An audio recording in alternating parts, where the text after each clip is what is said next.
real. Damn it, me too. What's with this notification thing? Which notification? 13th of the month remembrance, 2008.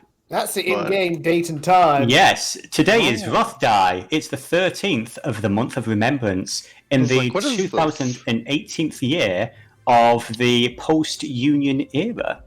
Okay. I know, Let's I hide went that. real Let's put that fucking here. extra. I've been meaning to ask what date it is in-game, and now I know. Yeah. Where is... That's really handy, actually. Oh, there's Specky. I just couldn't see him Yeah. because he's on the board. Yeah. Alright then. So, Just laying on the bridge there. yep. Let me get the music set Potato's up. place is in the garden, obviously. So then, welcome back, Why can't everybody, I move myself? to some Hello. more Voarcel after the sheer chicanery that Devillo put us all through last week. Let's pick up after that chaos. So, Dungeon Master Devillo, would you like to tell us a story? It would be my pleasure.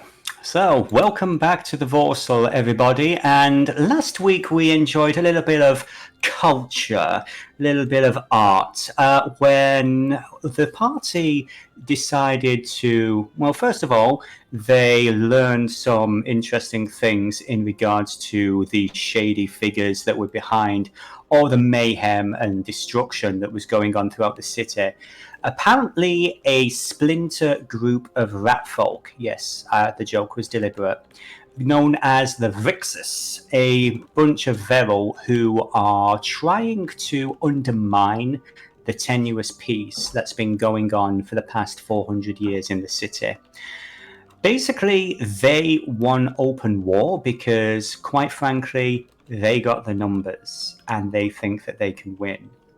So, your friend, the Warden, Veril Reap, he is currently working on arranging a clandestine meeting with various members of the Council of Veril in order to weed out the problem people before anybody else finds out. Confidence in the Pact of the Rat, which is the truce that was written up 400 years back, which allows the Veril to be on the surface. Basically, he wants to make sure that that remains intact, because without the Veril keeping the aberrations and atrocities of the Dark Below at bay, the shelf life of this city is going to be drastically reduced. Now, while all this clandestine politics were being arranged, the party went on a little bit of a, shall we say, a side quest. Miss Jurnis Springsinger was born.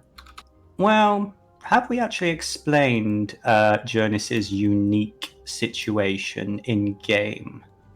That is the question. Do not believe so. My brain is a sieve. There's also that instance that half our players, myself included, have the attention span of an overly caffeinated chipmunk. So, you know, this weird thing called life. Yeah, I mean, that's all, you know. Well, yeah. Let's just say that Jurnis has a very personal reason for wishing to speak to an individual who is at the Antiquan Archaeological Society, the husband of a previous travelling companion. This gentleman, by the name of Dr. Eli Cathal, is apparently a flesh weaver, someone who can rearrange the physical form, and is said to be able to do all kinds of miraculous things. On the way to see him, the party interacted with Renko von Thane III, a very friendly, animated gnome fellow, who is the head of the Antiquan Society. He was leading you around the various areas, including this brief chat with the Furbolg painter, a woman by the name of Mama Sajida. Now, Mama, as she prefers to be called, seems to have a very interesting prophetic vision and there was a large number of individuals in the group who recognized events from their lives, locations, people they knew, all recreated in various media. There was one painting that kind of stood out, a rather dramatic painting involving one of the party's former allies, the evil, manipulative, backstabbing Lady Chemise Mill, leading what appeared to be an army of voidlings, or not that you guys know what voidlings are yet, but an army of black, smoky monstrosities up against the very sun itself. Now, also, while each of you had your own personal moment in this gallery, Graz as well, the goblin associate of Jurnis, she seemed to take particular issue with one of the pictures, tore it down when she thought no one was looking, and has been busy destroying it over here in the little garden section. Now, I believe, am I right in saying that Dark had something to say? Actually, What, me? yes. There was a picture? Yeah, hold on. Oh, okay. I apologize. Okay, we'll get to that in a moment. So, in the While meantime, you're doing that, I'll tell you, Devillo, there's something I Yes. would like to add. To your description of what Chemise was doing, I'm going to add as one does. Mm-hmm.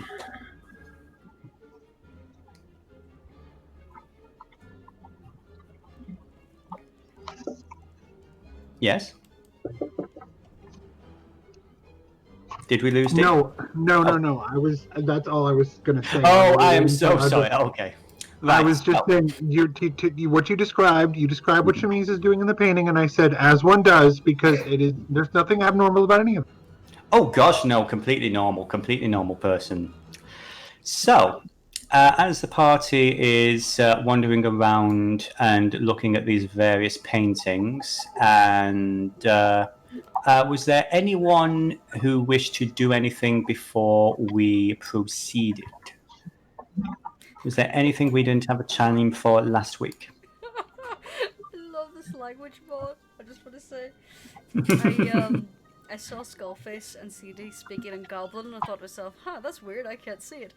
And then I selected Graz's token, and it's translated. But if I select Jurnis's token, the translation disappears because she doesn't speak Goblin. It's fantastic.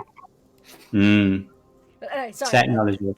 Metagaming! Anyway, aside from that, anyway. Well, I'm just saying random rubbish. Yeah, I didn't think you guys were actually having a proper conversation. No, just messing around with it. It's certainly an interesting conversation for Skullface and Seethe to be having.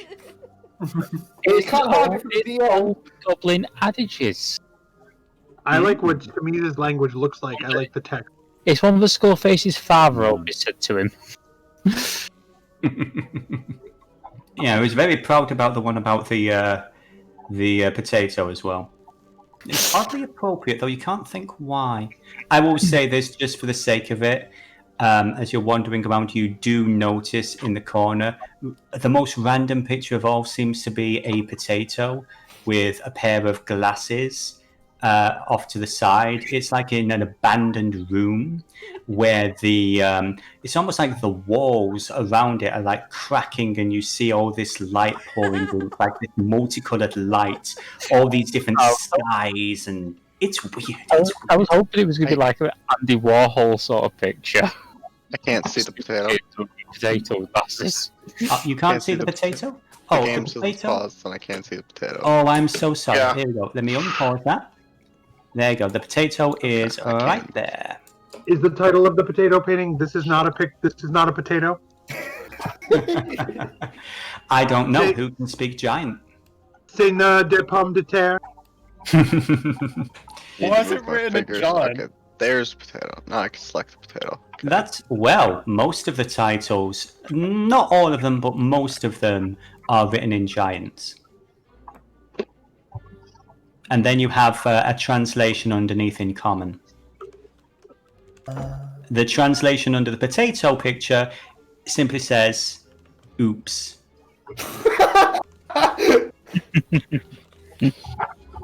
So.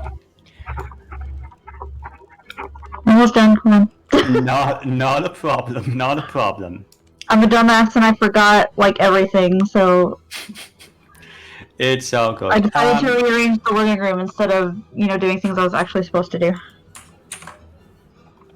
It's all good. Suddenly, there are 2 potatoes. Not that anyone can see them, of course. Battle of the potatoes. I would actually say this if Fable... potatoes.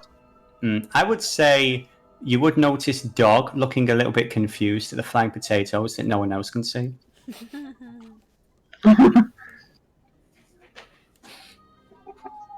Not as useful as I was hoping, because I was hoping that if I select one of the same token, it would give me both their sightlines, but no. Oh, well. That's frustrating. Yeah, I will say this. I was trying to also... Hi! It's the Popo. Lord. Wait, Jurnis, you can circling the block. You can select more than one, but it moves all the tokens at the same time if you knew. Oh, I just glimpsed back to Christmas Carol then. Oh shit, it's a filth! Yes. But yeah, I have been trying to find a way of, seeing through the eyes of all the other players, having everybody, not just having the, being able to look through the eyes of a token without having them switch, press, clicking on them. It is one of the things I'm trying to iron out, but, we're all learning as we go. I select both of them, I can see both their things, just means I have to move them one by one. Alright. Yeah. Let us continue with the game and stop bitching about the limitations of Foundry. So, Dennis. Hello, sir. Sir Icrius would like to ask Mama if there's any chance he could get a copy of Chemise's picture. Okay, this Furbolg woman, I'm actually going to bring up the artwork again for those of you who didn't get to see her last week. Let's see, where's the character art? So yeah, this Furbolg in a wheelchair. She's got she's kind of still bundled up because of the rain outside, but she's got this big cigar and a bit of a toothy grin. She's going to roll over to you and say, yeah, I think they have, there's, I think they have them in the gift shop. Is near the entrance. I mean, I get a cut, but the money is not really what I'm doing it for, Is this something important to you? Yes, to say the least. This painting depicts an adversary that I am in pursuit of. Not the first time I have done this, but, well, no, actually, I tell a lie. This actually was the first I did. Yes, I think you said you were 15, yes? Just a kid. It was the first time it's been a while, obviously, but the vision I had was so strong, I just had to create it. And this is not the first version. I had sketches, I had, other things, and I kept needing to redo it over and over again.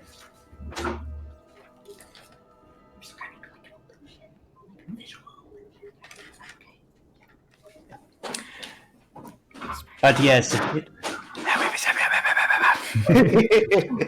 Sorry.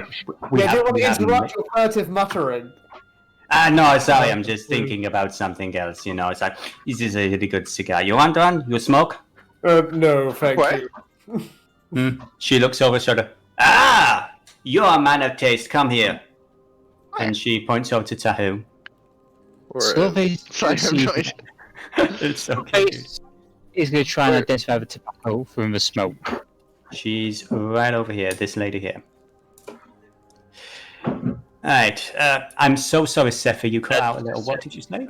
Skullface is going to try and identify the tobacco from the smoke. Okay, I would actually say both you and Tahu give me either a nature check or a history check. And while those two are doing that, she is going to look over her shoulder at Icrius. Yeah, no, I've been doing this for a long time. So it was this particular image was burned into my head for a long time, and I knew it was important. So I think this particular one was like I think this was like the 7th or 8th time I tried to capture the image. For some reason it's taken a while to get that roll. Yeah, I clicked it. Okay. I will say this, yeah, one of the things I did notice, some of the automatic rolls on the character sheet may not be working for this session. So that is something that will be fixed. So just roll a basic d20 and ask and add what your modifier is. Okay. Can do. Damn. Tahu. I'm a smoker. Yes, you are. This isn't quite Brimmelweed, but this is something. It's rare, Skullface, unfortunately. It's nice, it's mellow. It's got a good. I want to say something other than smoky for It's so a 15. I've got to put on it. For future reference, when you were getting ready to roll your dice, there's a little plus and minus. That is to add your modifiers. No. I literally did literally typed in /roll /d20 plus 1. Mm-hmm. When you say it's mellow and you don't want to say smoky, Devillo, is it a good drawing room discussion cigar? It actually is. It's a good drawing room discussion cigar. It's exactly the way to describe it. But yeah, Tahu, this is not. It's not something you're familiar with, and you know your tobacco. This seems something homegrown. You can't quite place it. But now that we've got all that out of the way, was there something that Dog was doing? Yes, he's looking at a painting. Okay. What? Now then, where exactly is the painting that you're looking at? Would it be over here? Yeah, I just picked a spot. Okay. No sweat, no sweat. Are you barking? Are you whining? Are you doing anything in particular? I will describe it if you want me to. Well, here's the thing. First of all, I want to see if anybody else notices. I'd say with a 14, Skullface, you're still trying to place the tobacco. Tahu, I guess you the same. Seethe, however, you would notice that you hear a slight whining coming from over here, and the dog is sat, staring rapt at a picture just around the corner. Okay. Would you like to describe what Seethe sees?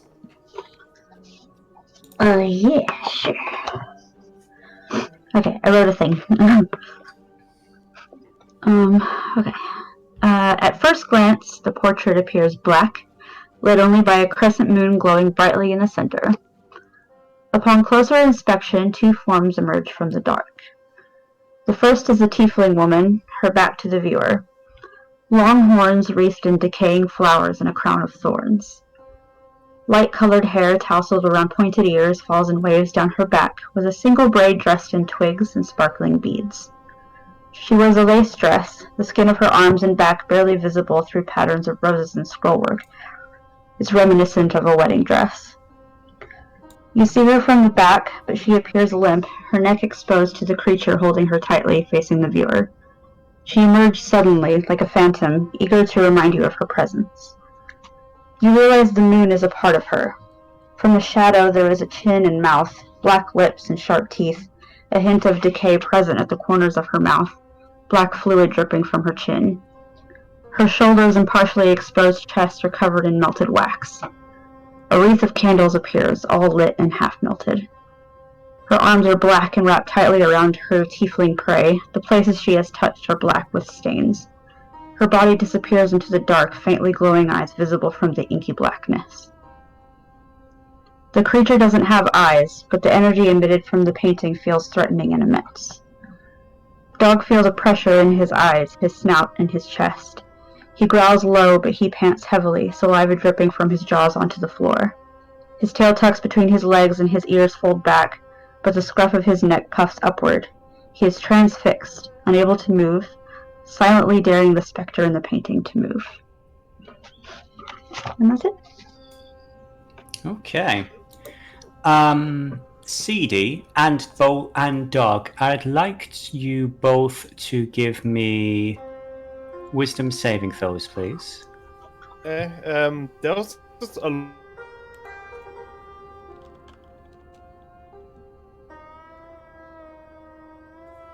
Did you guys not hear that? Gaps. There were big gaps. Oh no! I heard the whole. Yeah, I think it's on Yeah, your. you heard the whole thing. Rats. Question. Question to Jurnis. Did you guys hear all of that? Because it's your recording on your end. Most of it, but then again, just at the end there, my Discord decided you're not in the chat room anymore. Oh wait, yeah, you are. So my I God. got all of it, so. Okay. So, long and the short, a tiefling woman, her back to the viewer, and she is basically being grasped by this weird moon-faced entity, all black marks and creepiness.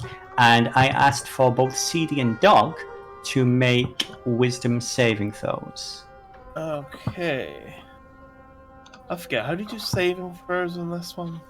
Okay, yeah. Normally you would just click the thing, but one of the things that I have installed seems to be arguing with Foundry. So if you just open your character sheet, check out what your wisdom modifier is, and give me a d20 plus your wisdom modifier. Okay. We're going to be doing it old school today, kids.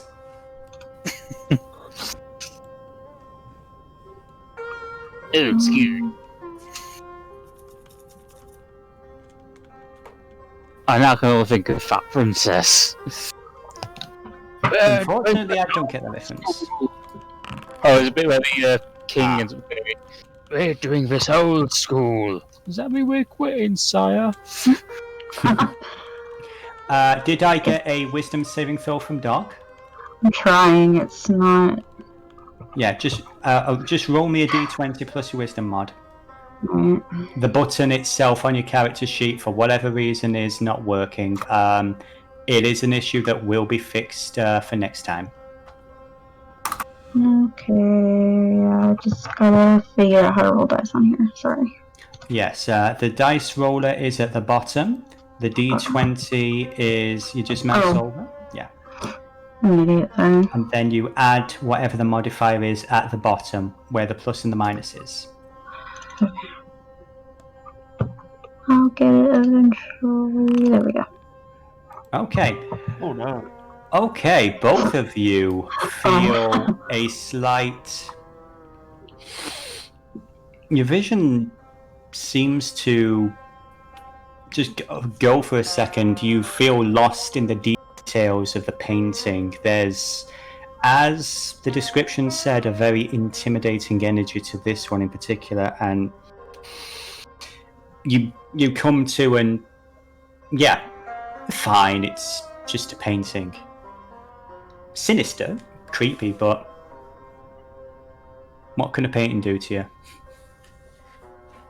Meanwhile, was there another individual who wished to say anything, my love? Oh, am I there? Well, let's find out. Meanwhile, over here, let's make that over here.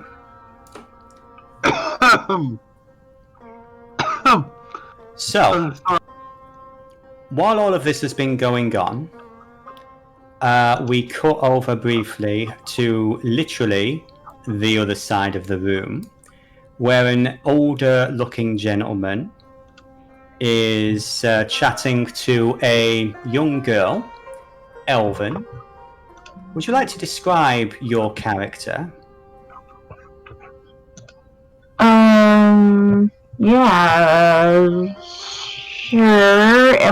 I'm disguised though, aren't I? You are disguised.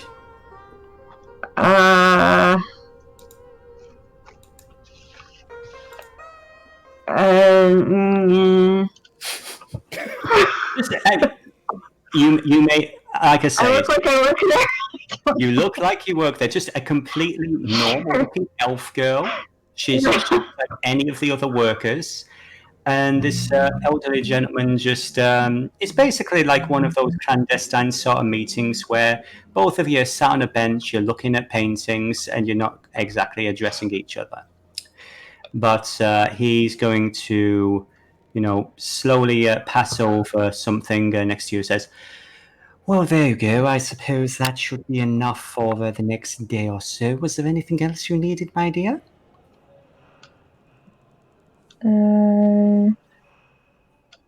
Nope. Good. I hope they're treating you all right over here. Yeah, it would be great if I could see myself. Oh, wait, you can't see. That's weird. Right, so, okay, here. I had to move dog It's over a there. very good disguise. It's so good. You can't see yourself. No, I know where she is. I had to move dog over to see to light it up. Technology. Okay. Okay. So, Jasper basically hands you over a package. That's going to be an additional 150 gold pieces. And he says, well, I can't afford much else for the time being. It's going to be a few more days before we'll be able to figure out passage out of the city. So for the time being, I would recommend laying low and, not, getting involved in anything hectic or dramatic. If that is possible, my dear. Oh, you know me. I'm super good at that. And I kind of pat him on the head. He just sort of winces and, that whole, pinching the bridge of his nose. Yes, I know.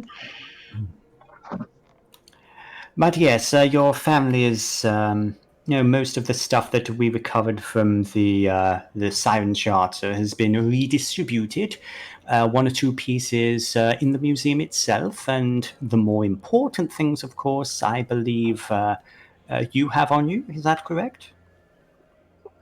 Yes. Including, he lowers his voice, including your mother's book? Of course. Good. I'm glad you were able to keep hold of that. Do I know it's in the package? He basically, it's not tightly wrapped up or anything. It clinks its coin, and he basically said it's 150. Oh, I see. Okay. Yeah. Okay. Well, thanks, Uncle Jasper. You're the only person on this world who gets to call me that. But yes, if there's anything else you need from me, just let me know. Unfortunately, the house is a little bit full at the moment with, visitors and all that. But, is there anything else you need? Nope, I think that's it for now. Right. Well, if anything happens, don't hesitate to give me a call, all right? Yep, will do. Right. I'll sleep with one eye open. Please do. And he gives you a hug, and he shakily gets to his feet, still pretty badly injured from, being in the middle of that whole explosion that happened a little while ago. I'll wink at him, and then I'll just kind of walk away. Okay. So he is going to start making his way out this way. So is there anything that you are doing before, shall we say, you bump into the other party members, maybe?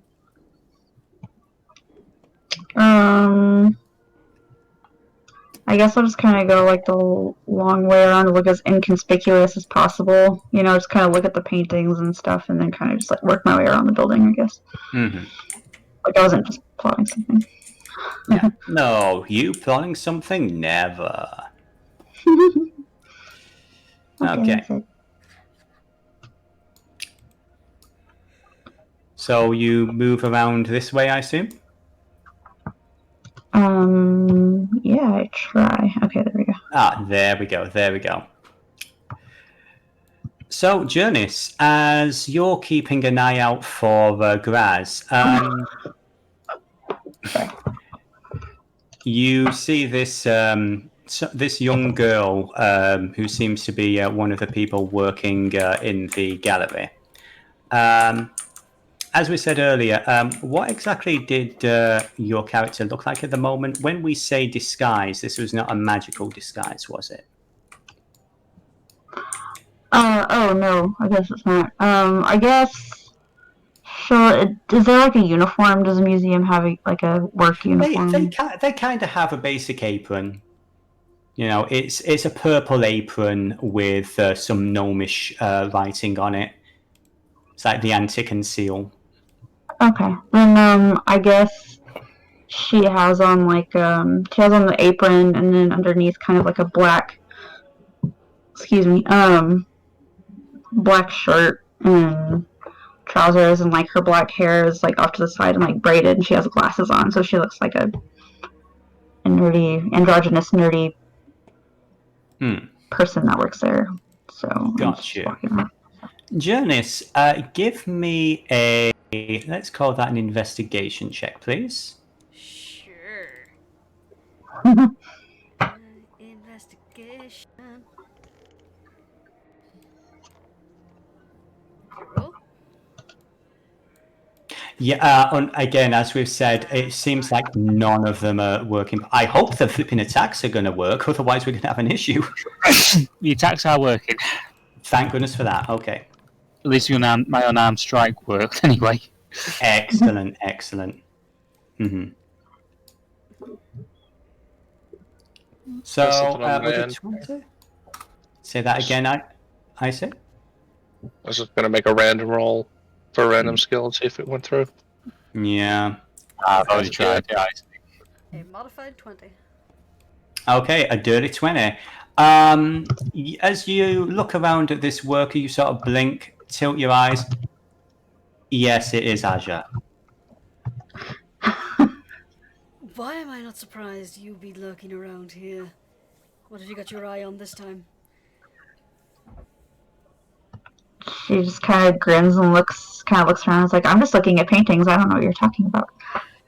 I know it's you. Madam, I am just a normal appreciator of art. Yes, I'm sure, Aja. I'm sure. Leaning... Okay. Oh, hey, is that Aja? Oh my god. Lean over and I'm like, shh! Shut up! Oh, right, yeah. I'm sorry, completely random person I've never met before. Could you show me the way to the little girls? Never mind. Back out. I'm starting to think that was even more conspicuous, Graz, but anyway. Just glance back over towards Aja. And then, what have you got your eyes on this time? Someone else steal it from your family and have it stashed in the museum? Kind of, more or less, donated it. I don't see the need in hoarding every single thing. If there's something that can help the world, I'm negotiating with the folks here to put it on public display. I see, so you're liberating it from the people who stole it and putting it to better use, rather, if not in your hands, in someone who deserves it. Is that it? Exactly. Very well. got me in a bit of trouble with that black book, I must say. You didn't know that was... I'm really sorry about that. She kind of, like, nervously, like, fiddles with the package she has. Who exactly did you steal that from?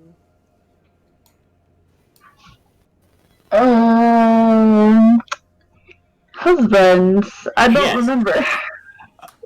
You stole that particular book from... Well, actually, if memory serves, and this was a long time ago, we're getting close to 3 years back, that black book was something that you discovered in a cache that that mercenary group, the Sterling group, had.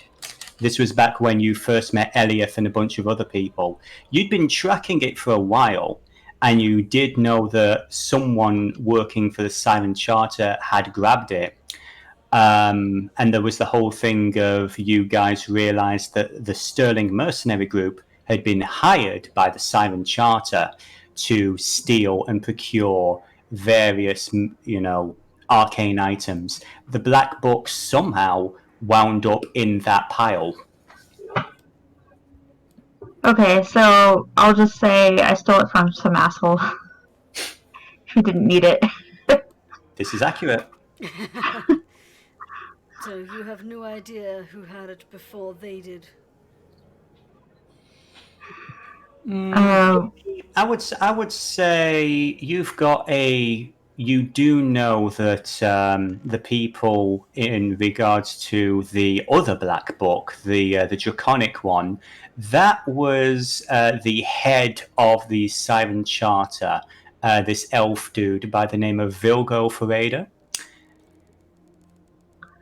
So he had the black book that Aja has? Like, he had both of them? Or he just had the one that Jurnis had? He had the one Jurnis was asked to get, the draconic one. The one that was stolen from your family, you're not sure who originally stole it, but as you were tracking it, it went through a few different hands, and it eventually was in the hands of the Sterling group, who you guys took down and picked up. Okay. I assume you just Simple relay that crossword to with Jurnis, this. or do you keep it secret? I keep it secret and I keep it safe. Regardless, I suppose it's not anything I need to worry about at the moment. So Nope. you're just looming around the museum. Should we expect any trouble? No. I just came to collect and talk to a few people and hang out. As far as I know, it's nothing around that should be a problem. I'm not taking the blame for any of your shenanigans again. That's fair. Graz actually does lean around the corner and look you up and down, Aja. So, quick question. Is that like a disguise, or are you actually working here? I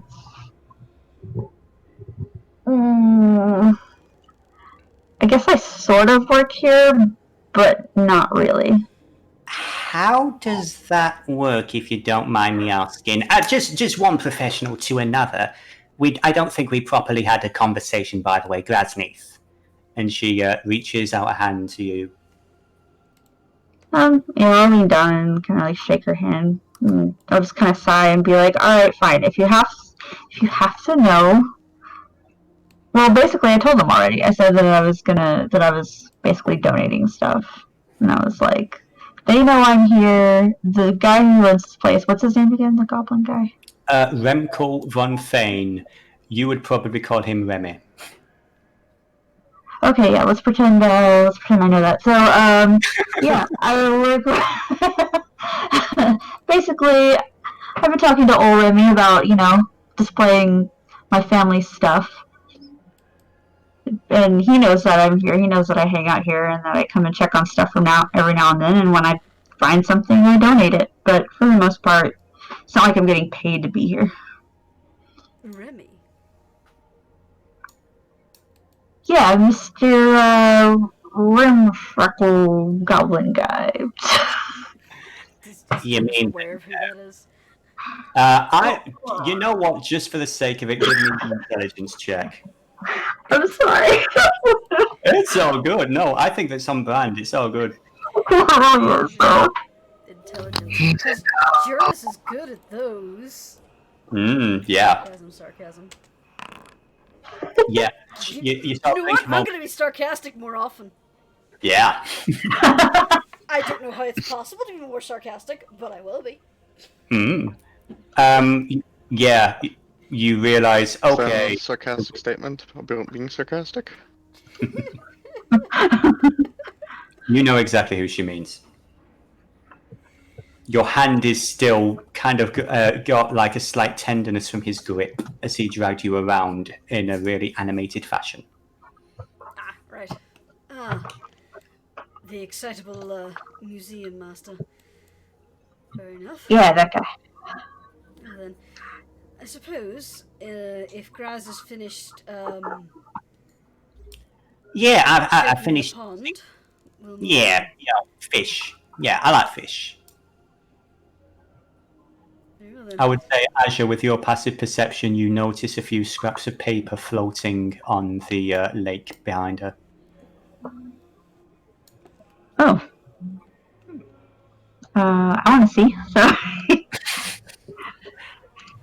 Are you actively going to try and get past them in order to see the destroyed painting? Yeah. Are you trying to be deceptive about this, or are you just like, ooh, let me see? Yeah, I'm just like, ooh, shiny, and I go for it. Guys tries to shut the door. Yeah, you know, it's fine. It's fine. It's fine. I go, Graz, and I bend down, I go, did you just litter? In a museum? Not It was fish flakes, dear. Fish flakes. Graz goes back in here and she starts grabbing what little bits that she can, just like wondering to herself, like, how fucking old is shit? What the? So while that is going on, I would say around about this point, to move the plot along, because we will be here all day. Yeah. Plot. Yeah, plot in this game? No. This door up here is going to open up, and this halfling woman is going to step out. Let me just get her artwork. Why? That's weird. I don't seem to have her thing. Okay, so basically, there's this dark-skinned halfling woman. She's wearing dark glasses and this rather nice little waistcoat. Little, like a bow tie, like the old Wild West type ties. But she also has these very thick rubber gloves on, and she's heading down here. And she's actually going to approach, Director Von Thane. Hello, sorry. You said that there was someone for the doctor. There was a delivery? Oh, yes. Tiefling lady, just round the corner. Oh, will do. And she is going to head back Well, that's up clear. here. And I already got my arm. So... Say that again? Sorry, grab my mic was down. Not a problem, dude. Not a problem. Okay, so, Jurnis, as you're having this, conversation about littering in a public place, this halfling lady comes down the corner and looks at you. Hello, my name's Miss Smith. You have a letter for Dr. Cathal, is that correct? Yes, of course. I do, yes. May I? I would rather deliver it to him in person, if that's all right. It does appear to be of a personal nature from his family. His family? She blinks him out. Well, you can't really tell if she blinks because her glasses are very opaque, but she sort of tilts her head and says, when you say family, would you mean her wife? yes. You don't really need to roll anything to see your attitude change a little. Just saw like the slight stiffness in the smile and like, okay. That sort of attitude said, right, well, the doctor's going to be in the middle of some tests. We have a few test subjects that he's working with at the moment, but please follow me and I'll lead you to him. Are you happy enough to stay out here, Graz, or would you rather come with? Considering, the whole reason we're here, I'm actually going to follow you. And the bloody blood is back again. Well, don't disable it now, or the whole map will break. I know. We'll just live with it. That's no bearing blood right there. You're gonna be okay. This is just Graz Hear it again? scattering the painting behind her. Yes, it is. Yes, Okay. it is. Data Jurnis. You gonna be okay going in there? Should be alright. But if you do hear me screaming, be sure to run in and shoot whoever's making me scream.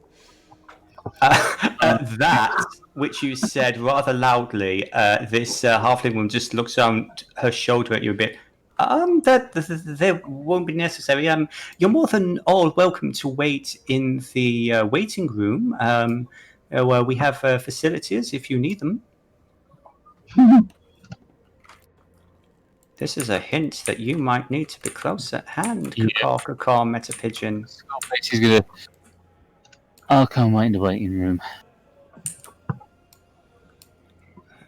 And let's get this specky over here. Yeah, if you just want to drag the speckies, that'd be easier. Yeah, I will drag the specky, and we will put the specky right there. So, as you come in here, you are in a fairly nice waiting area. There's a brazier lit in the corner that's keeping the area warm despite the fairly cold and grim rain outside. There's this window that looks out to this small self-contained pond. There's several flowers that seem to be in the middle of this like self-contained garden. I'd say, judging from your experiences as a traveller, you'd recognise them to be Kolraths, sort of like a yellow daisy. Well, Dr. Cathal is through here. He's currently in the process of Skullface takes a seat. Okay. Yes, he's currently working on. These are some of our test subjects. This is Miss Shieldbreaker. She points to this elderly dwarven-looking woman, and this young-looking gnome fellow with huge bottle cap glasses. Pleasure. But yes, these are some of the people that very kindly agreed to assist us with our research. The dwarven woman gives you a somewhat surly look and goes back to reading a newspaper. Jurnis shall give them polite nods. Mm-hmm. And she just constantly has like her little pleasant face on. It's just like, this is creepy a little bit, but smile. Okay, so you head into this area. It looks like a fairly plush-looking office. There are various chalkboards and books around here. You do see something that kind of stands out a little bit. Part of the wall appears to have been removed, and a large set of like pipes and machinery basically like seems to be coming out of the wall. Slight hissing and unusual sounds seem to be emanating. I'll just grab the doctor. Be right with you. She's going to head through here for a moment and close the door behind her. Jurnis is gonna have a little look at what's on the table. Okay, give me an investigation check, please. Okay, Open the character sheet. Open the character. Okay. There's the plus one. Yeah, it's old school D&D tonight. So D20 plus 14. As you're looking around, you see various medical texts, scientific research by... these would be names you wouldn't know, but they all seem to be based on the various autonomies, medical journals on all kinds of different races. Arrocakkra, basically any kind of race you can think of.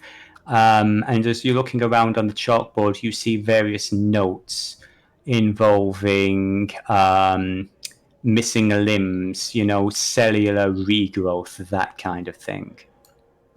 Seems to be the right place. She's gonna go and have a closer look at the board as it says cellular regrowth. Okay. That has caught her interest. Okay. I would say it's going to be this one over here. Give me a medical check. I'm curious to see if you've got any idea.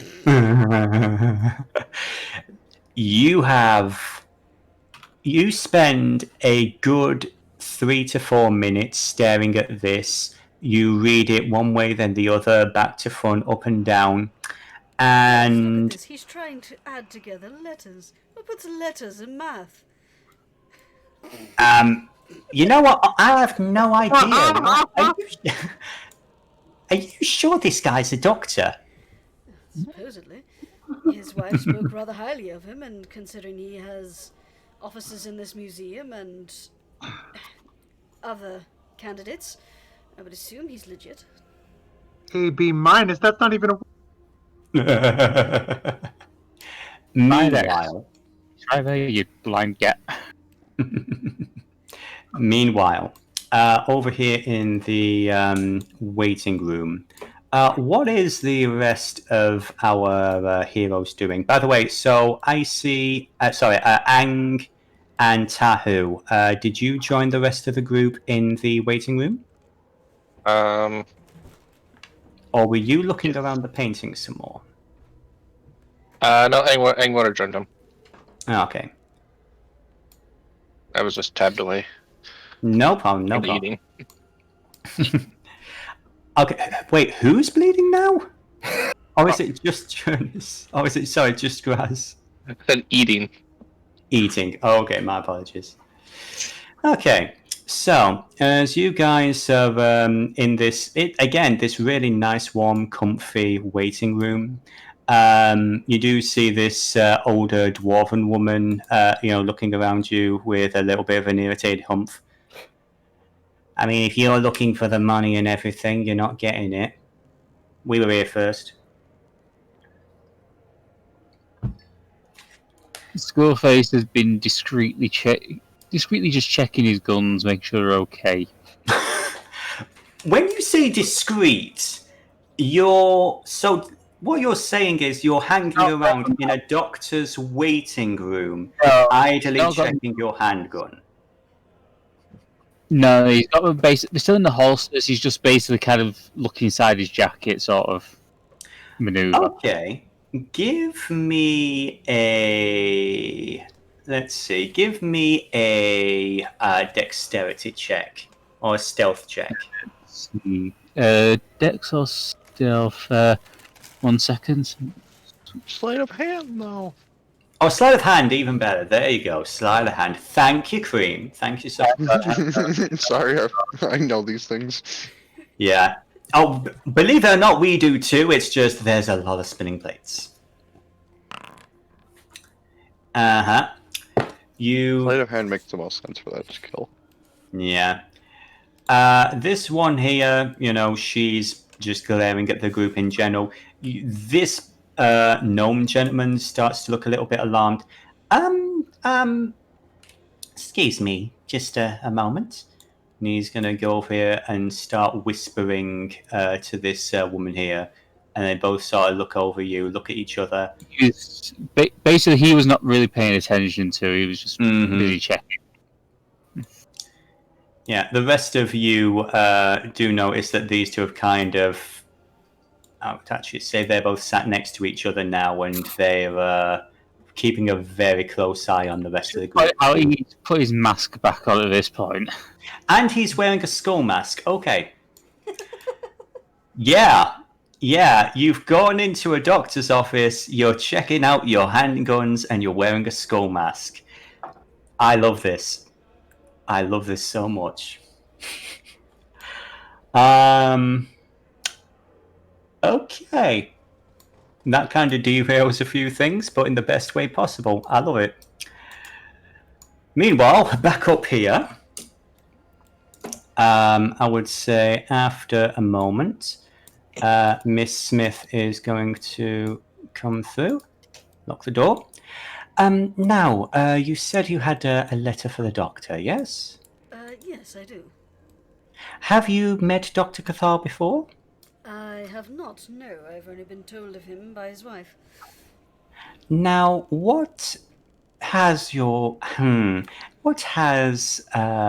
Lady Eliath said about the good doctor?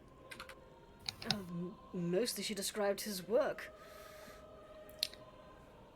Yes.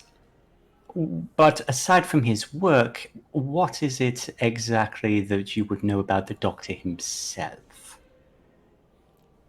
Jurnis is just gonna arc an eyebrow here, I'm starting to think you're dancing around an issue here. Yes. The doctor is a very brilliant man, very talented, and he has a bit of a unique vision.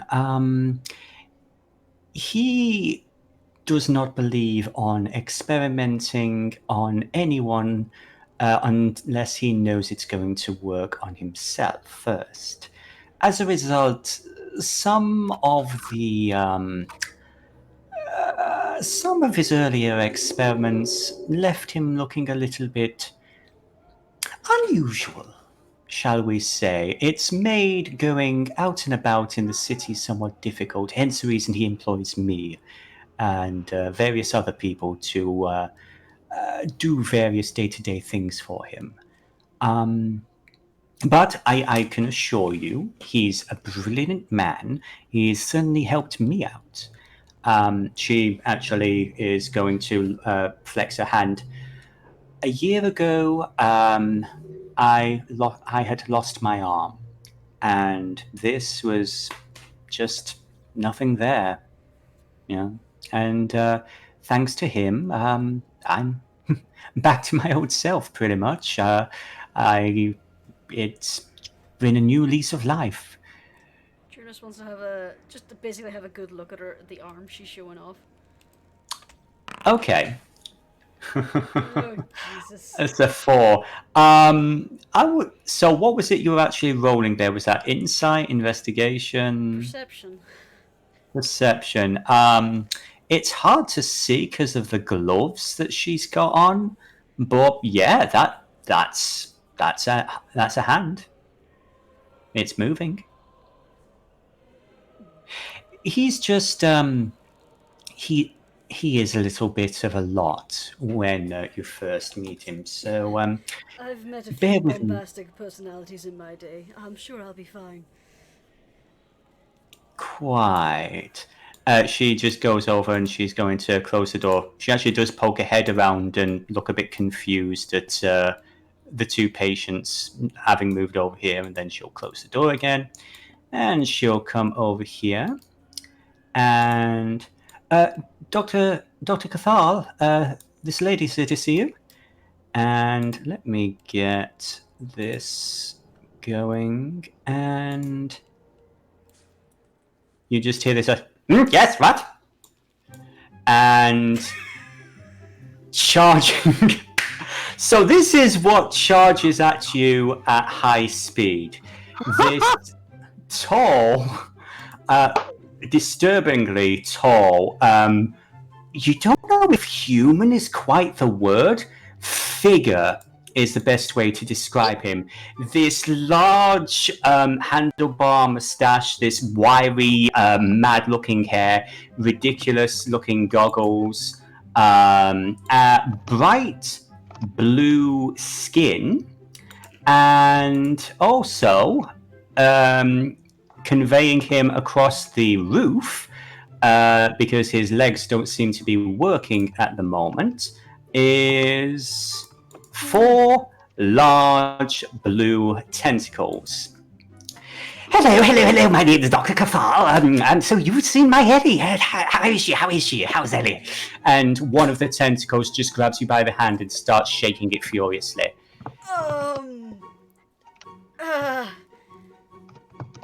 Yes, your darling wife. Yes, Ellie. The last time I saw her. Yes, you have a letter? Oh, right, the letter. She's just staring at her, just trying her best not to comment or acknowledge that anything is out of place. One of the other tentacles takes the letter from your hand, not aggressively, just very eagerly, and 2 others start opening up, and he holds it up and he just sniffs it. No, normally I can smell her perfume. Oh yes, there it is. When did she give you this? It has been a little while. A few weeks, hasn't it been, Dennis? I would say, in terms of everything, it has been around 2 weeks. It's been a hell of a 2 weeks, but it was about 2 weeks since you got here. A little over 2 weeks, I believe. Oh, yes. Apparently there's been some big kerfuffle outside. I know it's been difficult for people to get around, but it's this. Let me see. Spring Singer, is that correct? Yes. You're looking for wings. Wings are good. Yes, I can do wings. Yes. Were you thinking of something like bat, feathery? We can do insect if you like. Is there any preference that you had? Well, I previously had feathered wings. Previously? You were born with them. I see. But tell you what, Miss Smith, would you just, let her in to the operating chamber for a moment? If you'd like, just pop your shirt off and I'll have a look at you in just a moment. He looks over to Graz. Hello, little girl, who are you? And, is this yours? He looks to you. Graz is behind the desk, one hand on her crossbow. Yellow eyes wide in horror. Yes, this is my, dear companion. The rather skilled ranger, Graz. Oh, right. Okay, yes. A bodyguard, friend, associate, traveling companion, paramour. Probably all of the above, to be honest. Oh, good for you. Yes. Well, in that case, you're more than welcome to come in too. That's all right. But do please be careful. Rather you not touch anything too valuable. As soon as he's in that door, Graz, do not leave me alone with him. Are you really sure about this? Not anymore, but I'm very close to what I want. I would say this as well. You see Fiona, Miss Smith. She's just sort of got her arms folded, leaning up against the pipe, just looking at you like, told you. And she just gestures to them. The doctor will see you now. She's like, all right. You weren't lying when you said he was a bit much. Oh, doctor is in. God help us, the doctor is in. We'll just ignore this, like we do the giant squid. Yes. No, the wind is very strong today. Yeah, earthquakes. Wait, what was... I'm so sorry, what are we ignoring? Aside from half the party. I'm sorry, I had planned on you all to be more in the area, but... Okay. Body reference, so... Okay. So, Jurnis, I would say as you come into this room, let's make things a little more, I would say, more appropriate to the environment that you are in. As he comes in, Miss Smith is going to close the door behind you, and you do hear a key turn as it's locked. Now, if you'd just like to sit on one of these over here, and we'll get a look at you. Miss Smith, if you could get my notes. She heads over there. Now, you say you were born with wings, is that correct? Yes. Right. Just over here on any of these would do. So, I would describe the room you are in.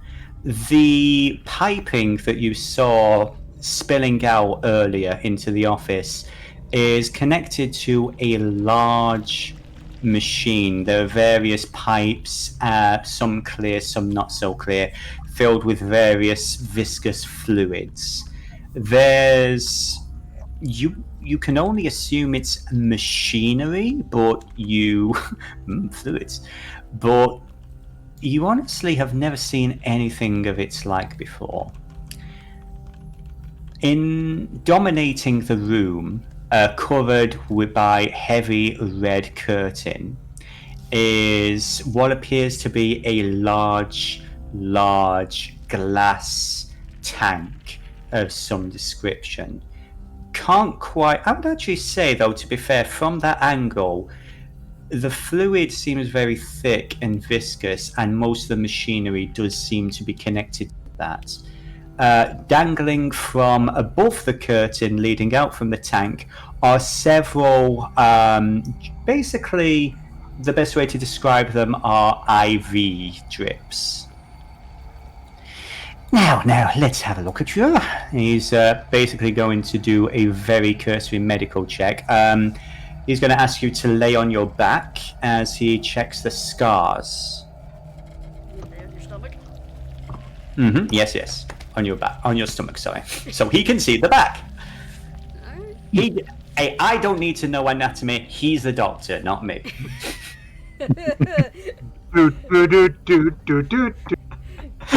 Just before she lands, she's just going to give Graz just a look as like, keep an eye on him.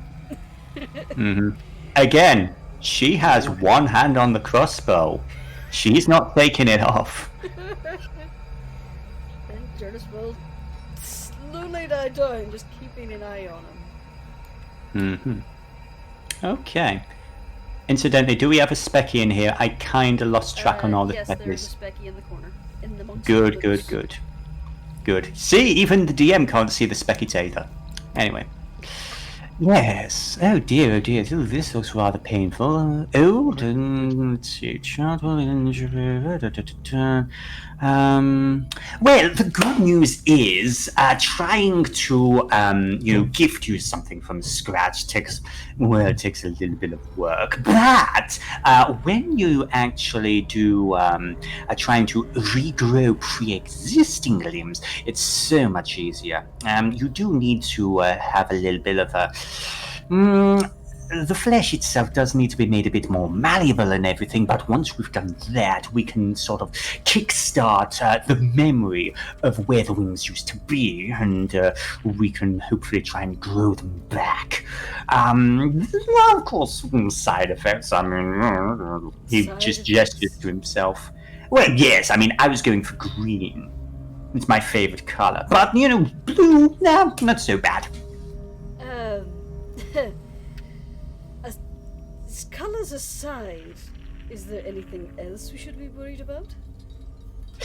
Well, full disclosure, this is not an exact science. This is sort of, this is all still very early stages, but my research and my recent experiments have provided wonderful fruit.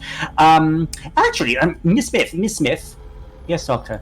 Would you actually bring in the other patients? I think we could go for a full session right now. I mean, we've got enough room for 4 people.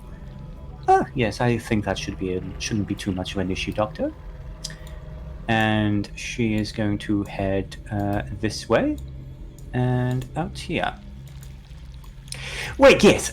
So as she's going down there, basically what we do is we have you tied up to this machine here, and we give you a transfusion. Now, a transfusion is where your blood is sort of taken out and swapped out with a donor. We have basically managed to clone a few malleable subjects. Basically, we need to make your body. What's the best way to describe it? Have you ever sculpted anything in clay? No. Well, basically with clay and all that, it's very hard and very dense. It's all very tough and really tricky to move. But what you do is you need to soften it up. Get it nice and pliant and warm it up and everything. And then you're able to mold it and shape it and re-engineer it to your ever fancy. Now, the exact science is not quite there yet, but I am definitely able to make you more malleable, so we're able to track down and narrow down the sort of genes that we want to, promote, find a way of kickstarting some regeneration. And I would say within 1 to 3 months, you could definitely see those wings back. It would take work and, continual therapy. For example, we have a few people who are undergoing various processes themselves. And, yes, I think that might be quite valuable. Would you be willing to go through a test session now, or would you prefer to just observe? I think I'd rather observe first. But I must ask, what exactly is the water in this metaphor to make things more malleable? Well, that's a very good question. As I said, it's a transfusion. You see the Forge Lands, the real Forge Lands, not this, no disrespect, this podunk in the middle of nowhere. We have this whole string of underground laboratories where we've taken apart all of the old technology that was discovered here all those years ago, and we've built the Forge, the pinnacle of scientific research. Unfortunately, we don't, we aren't the only ones who live underground. There are various unusual, hard-to-catalogue races. We found something during a particular raid a while back that the initial results were very, very positive. So we took to cloning a few supplies, and so we have a ready supply of blood that we can transfuse. That would be the water you're thinking of.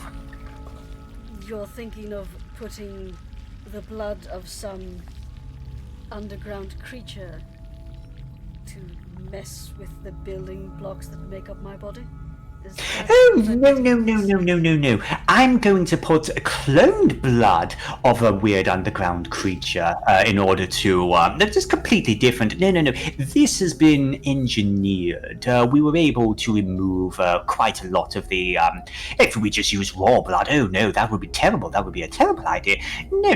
This is a lot more safe, a lot more controlled.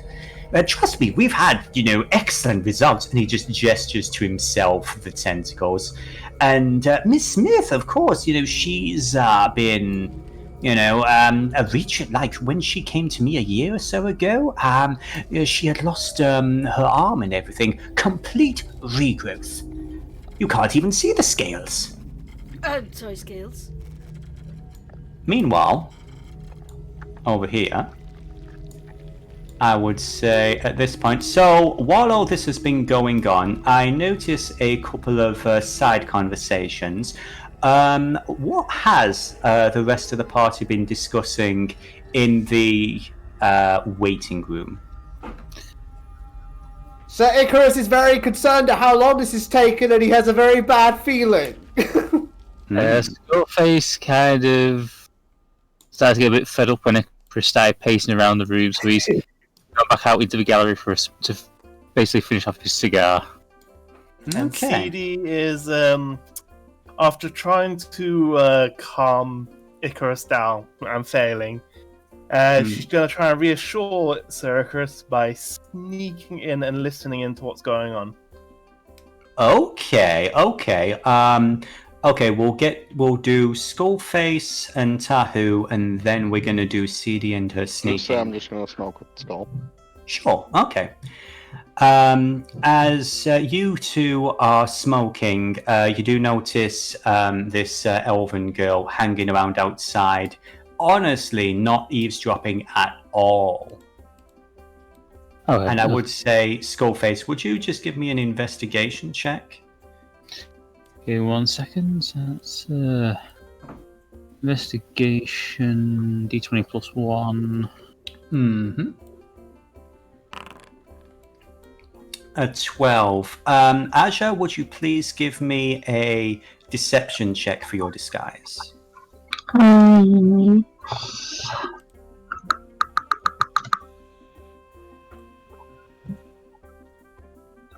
Oh wait, I forgot I can't do that.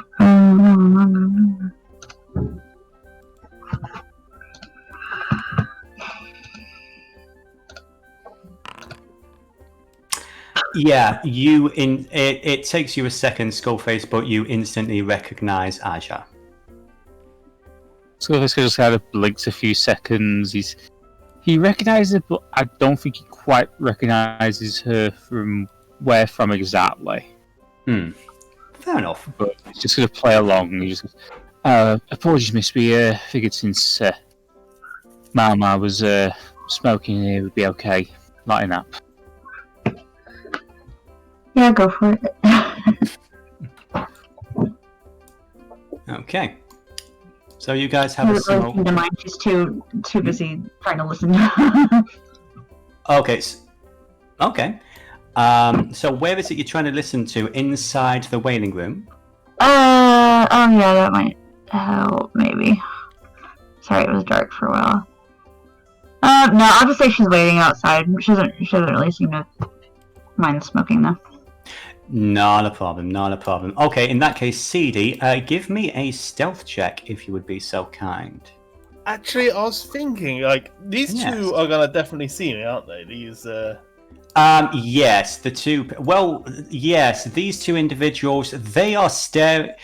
They're not so much... They've calmed down a little bit since the goblin went out, but they are watching your group with great suspicion.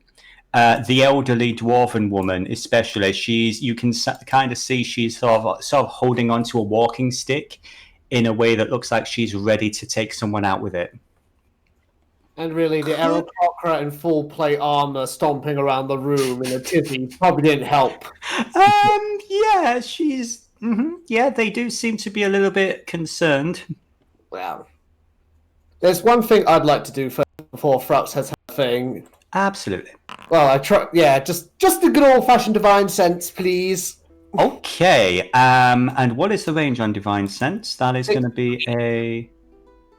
That's why I had the rulers out. Okay, 60 feet. Okay. If you'll indulge me, I will get closer to the door. Okay. There we go. Now I have a bit of range. Celestials, fiends, or undead? I know to expect one fiend. I would say yes. You can pinpoint the half-blood infernal of Jurnis over here. I don't think... Yeah, no, nothing else seems to catch your radar. There does seem to be an odd signal that you can't quite place coming from this general area over here, but it's very muted. But other than that... Remember what happened the last time there was an odd signal on Icarus's divine sense, Dennis? It turned out to be nothing. did. It didn't hurt you at all, did it? No. So what does Sir Icarus wish to do? Well, I'm going to whisper to Seethe. I just used my divine sense. There's a strange signal in there. Not unlike anything I've felt before. Much like with Lady Chemise. Is it evil? I'm afraid I can't divine that much. Does it make you feel uncomfortable, at least? Pretty sure it felt weird, huh, Dennis? It felt cold. But that doesn't help, Dennis. That doesn't help, because... It felt... it's... You think back to the muted, the masking that Chemise or perhaps her associates gave to your abilities. It feels similar but different. There is almost a... It's almost like something much more watered down, faint. But there is definitely... but colder. If that makes sense. Mm-hmm. It's difficult to describe. It's like what I felt around Chemise, but it's watered down yet colder. It's a very strange thing I pick up on. Can I ask you something just before we go any further? Yes? Are they able to see through all these windows? They are. This particular window... Wait, is that particular window blocked off? It's supposed to be blocked off. Yes, this particular one is, there are blinds. Okay.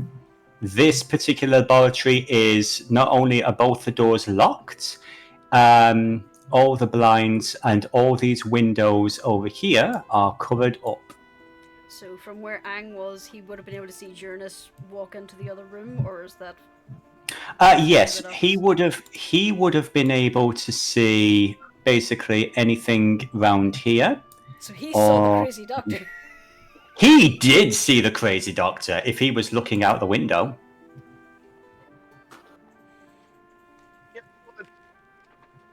See if he was. I'll go real quick. What's okay? Perception is D plus 20 plus 3. It's my D20. Mm-hmm. So there you go. A 9. You noticed a little bit of movement, seemed a little bit animated, but you didn't hear any screaming or horror. So you were probably more focused on, the conversation. Icrius seems fairly worried. That Skullface has just stepped out. So probably keeping an eye on the rest of the group. So you would have probably missed the giant blue gentleman with the tentacles. As you do. I do. Sorry, I just wanted to clarify that before we went any further. So... That's fair. That is actually a fair reminder, so thank you for that. Back to Icky. He's Kung Fu Kitty, not Observant Kitty. Mm-hmm. Tragedy! Okay, so how long has this... I don't know what to call it, appointment, I guess, been... that's a very good point. How long has this been going on? I would say let's call it about 15 minutes, and let's get the clock going on there. Because yes, there is a clock. Jurnis does seem to have been in there for a while, and when you were just to the point where you start getting a bit concerned, the halfling woman steps back in here and says, Miss Shieldbreaker, Mr. Baron, we're ready for you now. And these two individuals get up and very cautiously seem to be trying to get around your group. Excuse me. And this halfling woman's going to look to you guys. Yes, you were with Miss Springsinger, yes? Yes, we were. What's taking so long? Well, she's having a call. Do you know why she's here? As far as I'm aware, it's just to deliver a package. Well, if you bear with me a moment, I'll try and get her for you. I wouldn't want anyone to, start panicking or running around places they don't need to. Excuse me. You hear a door lock. That's encouraging. Okay. She would like to approach this door, and can she deduce whether this person's still in the room? Yeah, give me a perception check. I'd say with advantage because this is your bread and butter. Bread and butter, got ya. Yeah. Perception. Plus 4d20. Settle down, he says. There's nothing to worry about, Icrius, he says. There's just like a same muddled up energy that's like Chemise's. You know, 7. nothing to worry about. I would say it's a bit hard to tell. Depending wait. on the speed. Yes. You said with advantage. So I did. Yes, please, ma'am. I wouldn't worry, Chris. It's all worked out so far. Okay, there you go. You know your shit. You can hear the floorboards. You don't even need to look under or through the keyhole or anything. You time it just as you hear the other door close. The other room is currently empty. Okay. She's going to slip her dagger through like the side of the door and see if she can like open it that way. Kind of like how you use a credit card to open the door. Nice. Yeah. Okay, give me, I would say, sleight of hand and add your proficiency bonus to it. Sleight of hand and proficiency bonus. This is the longer way of doing things. It is. Is this just a straight roll without any like disadvantage or advantage? No, just a straight roll. Okay. Thought I might as well ask. That's fair. A 21. Yep. Bingo. The door is open. May I ask exactly what you're doing?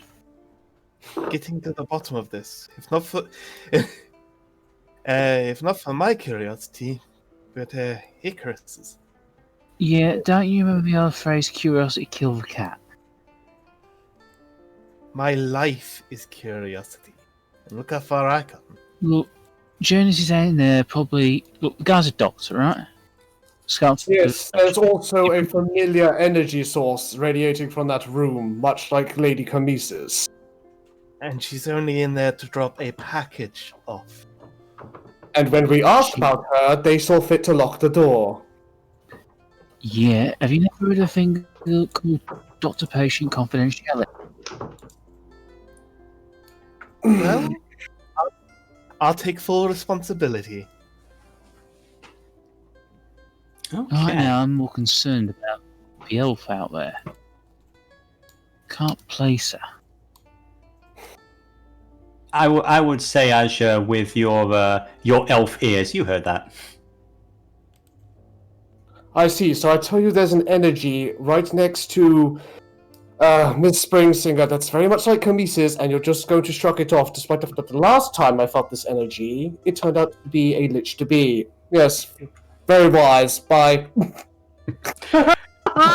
Oh, yes. Okay, go on. So, Seethe, you basically get down near the door. You're very stealthy, quiet. You are listening up against the... Let me actually get there. You listen up against... Skullface is going to look at Aaron and go, next time he needs his ass pulling out the fire, please remind me not to do it. So, Seethe, you hear what you hear. Strange sounds, machinery, noise, people moving around. You hear this fairly animated sounding individual chatting to somebody. Yes, of course. So these are other patients. Yes, this is Miss Shoebreaker, yes, and just call me Sal. And this is Mr. Baron. Hello. Basically, along with Miss Smith here, they've been our main test group for the past 12 months. Miss Sal, she was basically, she was an inch away from death several months ago. Doctors said there was no hope for her. However, he gestures, fit as a fiddle. Exactly. And Mr. Barron here, well, you see the glasses. Well, a year ago he was completely blind. So the process, as you can see, does work. I mean, let's be honest though, the whole spitting acid thing is getting a little bit old. It's like every time I have a drink, they won't let me in the tavern anymore, Spitting acid. Is there substantial side effects on all of your patients? You see this, actually you wouldn't even see the little gnome dude, but it says, well, I've got a tail now. Does that count? And you see Miss Smith, she's like, and she pulls the gloves off, and you do see one arm looks fairly normal, dark skin. The other one does have these slightly silver grey scales to them, and she takes off the dark shades, and you see these yellow feline type eyes.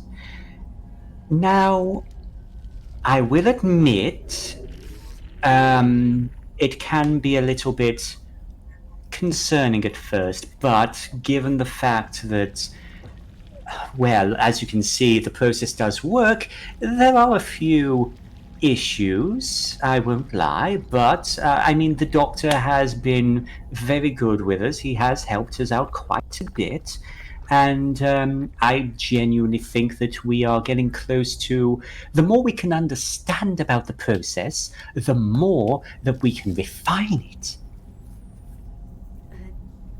So it's still in the early access phase, I suppose. Exactly that, yes. All of us were, all of us did come into this out of desperation. We didn't have any other avenue, but it's worked out well for you. Sir, I don't want to talk out of turn. Oh, no, I completely trust you, Fiona. Thank you. Well, you see, Miss Springsinger, what exactly is this meaning to you? Why are you here? Well, I suppose it is rather similar to yourself. I have lost a limb and I would like it back. She looks over you.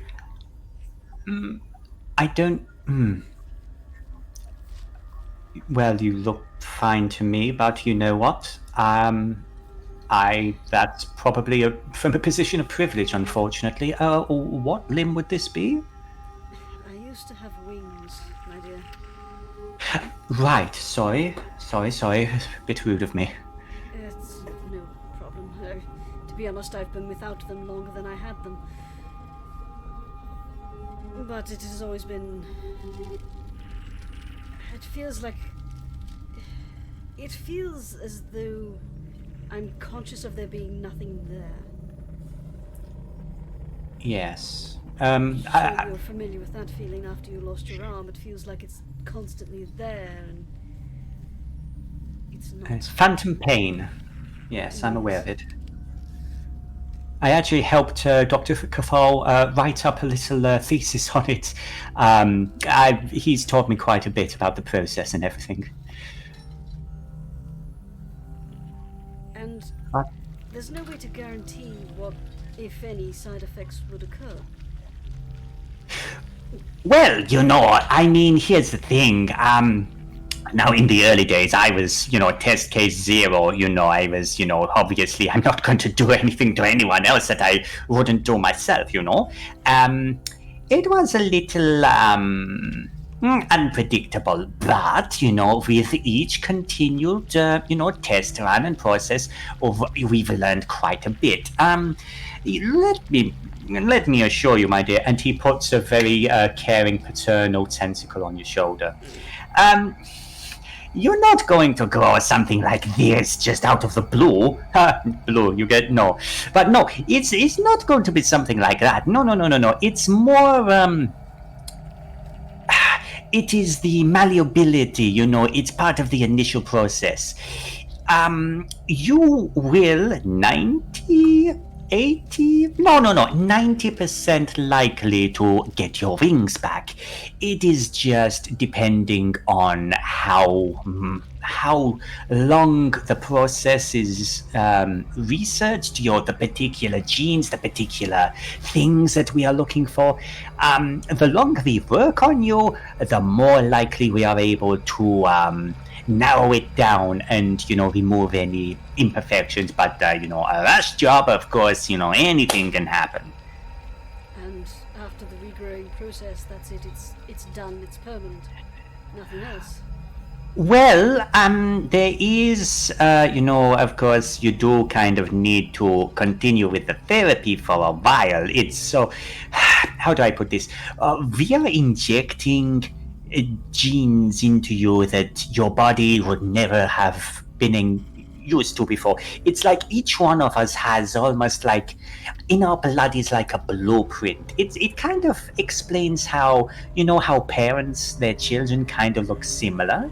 It's like a blueprint or a map for how bodies are made. It's why two Arrocakkra aren't going to suddenly produce a little goblin, What we're doing is we're changing that. We're going against the blueprint. And nature usually here fights back pretty tough. So to make sure that the changes stick and you don't, I don't think the wings would drop off, but they might atrophy or fail or, be non-functioning. We need to continually resupply you with, he taps the side of the machine next to him.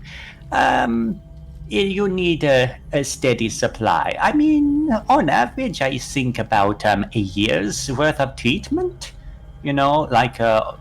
Sometimes once a month, only once a week in really urgent cases. And you should be fine. I see. She's just quiet for a minute. And she looks over to the others. You definitely would recommend this? You would, after everything you've been through, you would recommend others to do this? Honestly, I'm still glad that I did it. If not just for myself, then... Look, I know, look at me. I look a little bit of a mess. But... people who judge you based on, appearances aren't worth knowing anyway. And frankly, I'm more grateful to have the use of my arms back now. Yes, I wish that we had been able to refine it earlier, but the way I look at it, my sacrifice means that others don't have to make the same sacrifice. Each time we do this, we get better. And full disclosure, Miss Springsinger, we might not get you perfect, but imagine what this technology will do in 5 years, in 3 years. This will change lives, save lives, give people back their lives. What are a few cosmetic imperfections to doing that? Well, quite frankly, my cosmetics are how I earn my living. I can see that. I need a little time to consider this. I will not lie, it is very tempting. But I do need a little time to think. It is a bit of a commitment. Of course. Doctor, we do have a few other appointments. Oh, yes, of course. Just hop onto the machine. Miss Smith is going to get on. You're more than welcome to stay and watch the process. Though I do request that you keep what you see here to yourself. This is still very early phases, and I would not want people to try and recreate the process because oh my gosh, that would be fucking disastrous. Excuse my language, I swore, but you know what I mean. I understand. Yes. Of course. He's going to step to the side and allow you off the machine. Graz is still over here in the corner. She's just still glaring around at this whole thing. Wait, do we leave? What are we doing? I want to see how this works before I make a decision. And she's gonna put a hand on Graz's shoulder and give it a little squeeze. Yeah, she's trembling. She looks very concerned. So, meanwhile, I do notice a couple of things going on in the chat. Would you like to explain what was going on the other side of that door? I didn't realize that Anjali wasn't actually in the room with us. I thought she was. Oh, I had an idea, and then it was kind of too far along to do anything, so I forgot to move her back to where she was. Just say she left abruptly after Skullface put his foot in his mouth. Like, oh, awkward, run away. Yes. I don't. I mean, it's on brand. Yeah. So, I would say so. But yes, to clarify, you heard what was going on, and then you decided to respectfully step back. Is that correct? Who, me? No, Icrius and Seethe. Oh, yeah. Oh yeah, we were listening in. We basically heard the whole conversation, I believe. Mm-hmm. And once Icrius heard that Jurnis is going to take a bit of time before consenting to this dangerous as fuck procedure from a lunatic, he thought it was wise to back off before they realized that, hey, we were snooping.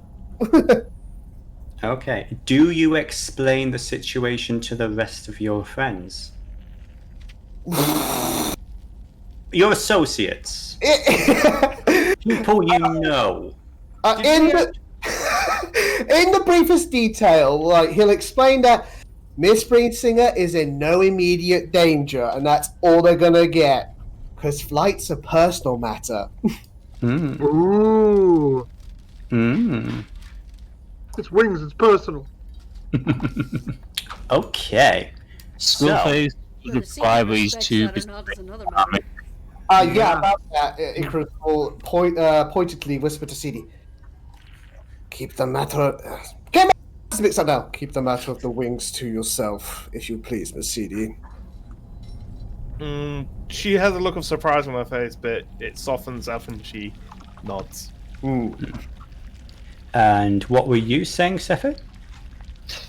Skullface is too busy face palming at the moment. Very tricky to do with a mask, but you do it so well. He's used to doing it. Yes. Okay. So, Miss Springsinger, you and Graz watch as the doctor works around the machine. He is going to connect each of his patients to the IV, and then he's going to head over to this end, and the machine is going to activate. You see various purple viscous fluid flowing from the tank towards the individuals. Working around the tank, am I able to get a good look at it to see if I can see what is actually in it? Give me a perception check. Or investigation. Technically, let's go with investigation. Okay, she's got +4 to that. Mm-hmm. Okay, yes. I would say you see through the gap enough to where there is a form in there. strange, amorphous blob-like. You see tendrils. Something else. A 20? I would say you see what appears to be a half-lidded red eye set into pale white flesh. The eye starts to widen slightly as Miss Smith calmly removes herself from the machine and steps past you over here. Miss Smith, what are you doing? We're still working. Oh, sorry, Doctor. No, it's quite alright. Needs to be fed. And with that, you see her. There's a small lever just next to where she's standing. Do either you or Graz speak Gnomish? I don't. I'm not sure about Graz. Let me double check. Also realised that I don't have the right specky clicked. There we are. Oh no. No. She speaks Halfling, Common, and Goblin. Oh, you speak Halfling. Okay, I would actually say it's probably in Halfling. And you just read over her shoulder as she pulls a lever marked emergency release.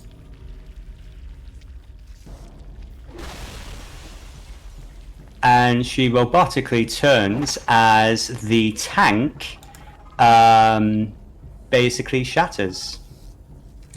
Oh. And the fabric, the curtains around the, shall we call them the blood donor? Dennis, are did ripped you away. hear that crash? Everyone and the dog heard that crash. Skullface is Work. I was Right. going to assume Jurnis is smart enough to put two and two together, but this thing looks a lot like the creature that Icrius described. There Skullface. is a similarity. Skullface. Jurnis, you're right in there. I would like everybody, let's just pause the map one moment. I would actually say I'm going to allow Tahu to be... so here's a question, Cream. Do you want to come in the left or do you want to come in the right? I'm fine where I'm at. Okay, yeah, you're fine. Okay, so I am going to have everybody except Specky Taylor because he is an OP beast. I'm going to have everybody roll us some initiative. And the map is gone dark. Oh, it has, yeah. What the hell just happened there? Yep. Oh god! It took out the power! It really did. What happened? All our tokens have disappeared, I think. Yeah. Okay. I can't find So- our initiative. Should we all Guys, I'm in the roll? dark. Let's go. To roll your initiative, do you see up at the very top on the right hand side you have your little speech bubble and then there's something that looks like a little fist? Oh yeah. Click on the fist and there'll be an icon next to your name. Anybody got dark vision? To do it. It's nothing to do with dark vision. I don't. Okay, that is annoying. Why? Hello, everyone. Yes. Why would you do this? Oh, you know what? I have a sneaking suspicion as to what. No, Oh, okay. Husband, Yes, wife. which one of my characters do you want me to put in the initiative? Both. You're more than welcome to roll both. Would should I log back in or just wait? Yes, please, if you could. You got it. Yeah, I am trying to... I don't know what happened. I can still see Foundry! the steady pulse of the machine. It's great. Oh, that's weird because I can't. That's It's like probably I can zoom in and I can vaguely see the lighting. So what I'm going to do, this might cause a bit of an issue. Bear with me a moment. I'm actually going to turn off the night and day cycle. I'm going to switch on global illumination. I'm going to I turn am off the joining weather the game. effects. Okay, how's that? Yay. That Oh worked. my gosh. I don't know what happened there, but for fuck's sake. It's I had not a game major without heart technical attack. issues. Absolutely true. So, shall we begin some combat? Hang on. I reloaded Yeah. to see if I could fix it, and now I'm stuck on the splash screen. Yeah, Oh, same. I'm okay. trying.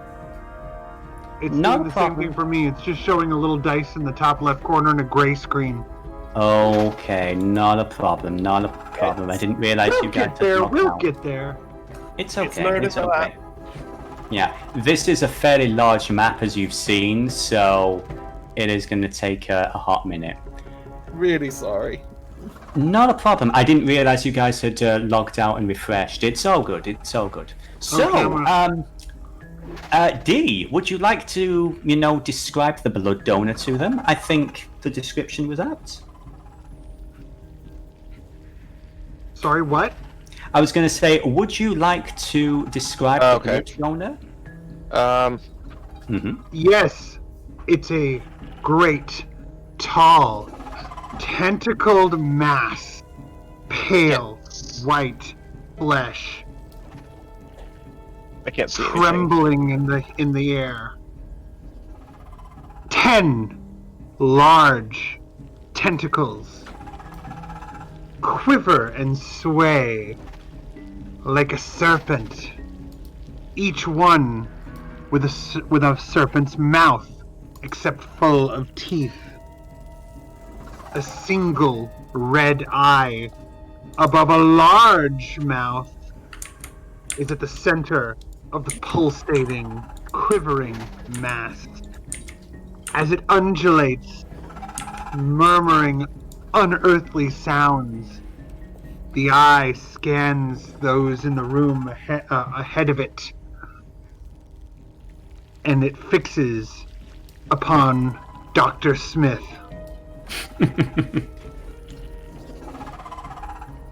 Okay. I'm still getting, just so you know, a completely black screen, but I am going to I can't bring up my character sheet, so for now, while I'm waiting for it to load, I'm going to send you a message about what I want it to do. Sure thing. Sure thing. So I'm just holding, first thing first, I'm just holding down shift and I'm holding my mouse over exactly where it is. So I know, don't- yeah. I'm gonna. Anything. Yeah, I can't see anything either. I'm in pure black. Okay, so we've got who's F? Frux. Okay, I'm gonna let's see. Let me pull Frux over here. I see your mouse is over here. I see. So if you follow my mouse, so I see you're gonna be over here. You're this token here. I don't see the map. I don't see anything. I see everybody moving, and I see the rain. I'm back in. Right. So let me know when it's okay for me to do what I'm going to do.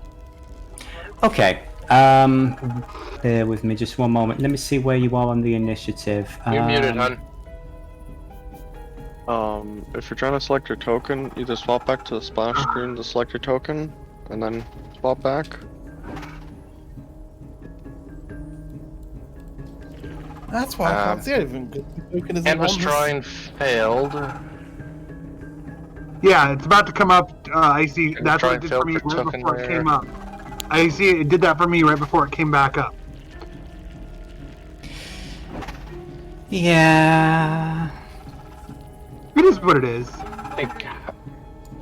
I'm so sorry. I did not Trying to expect any see of the this. map, Okay. but I don't see any tokens now. Right. So It takes. It came up for me after a few moments. so hold I'm your just trying to be mouse over here. You may need to select and drag. Click and drag to select your token if you can't see it in the darkness.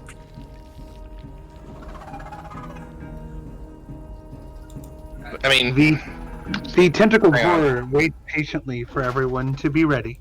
I'll show you what I see. Thank you, phone. Okay. posting this in the player's chat. This is what I see.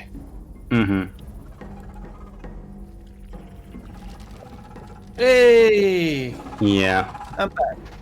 Oh, hey, so... Okay. It came back after a while for me. Well, I had a 5, so... Yeah, so I'm back by then.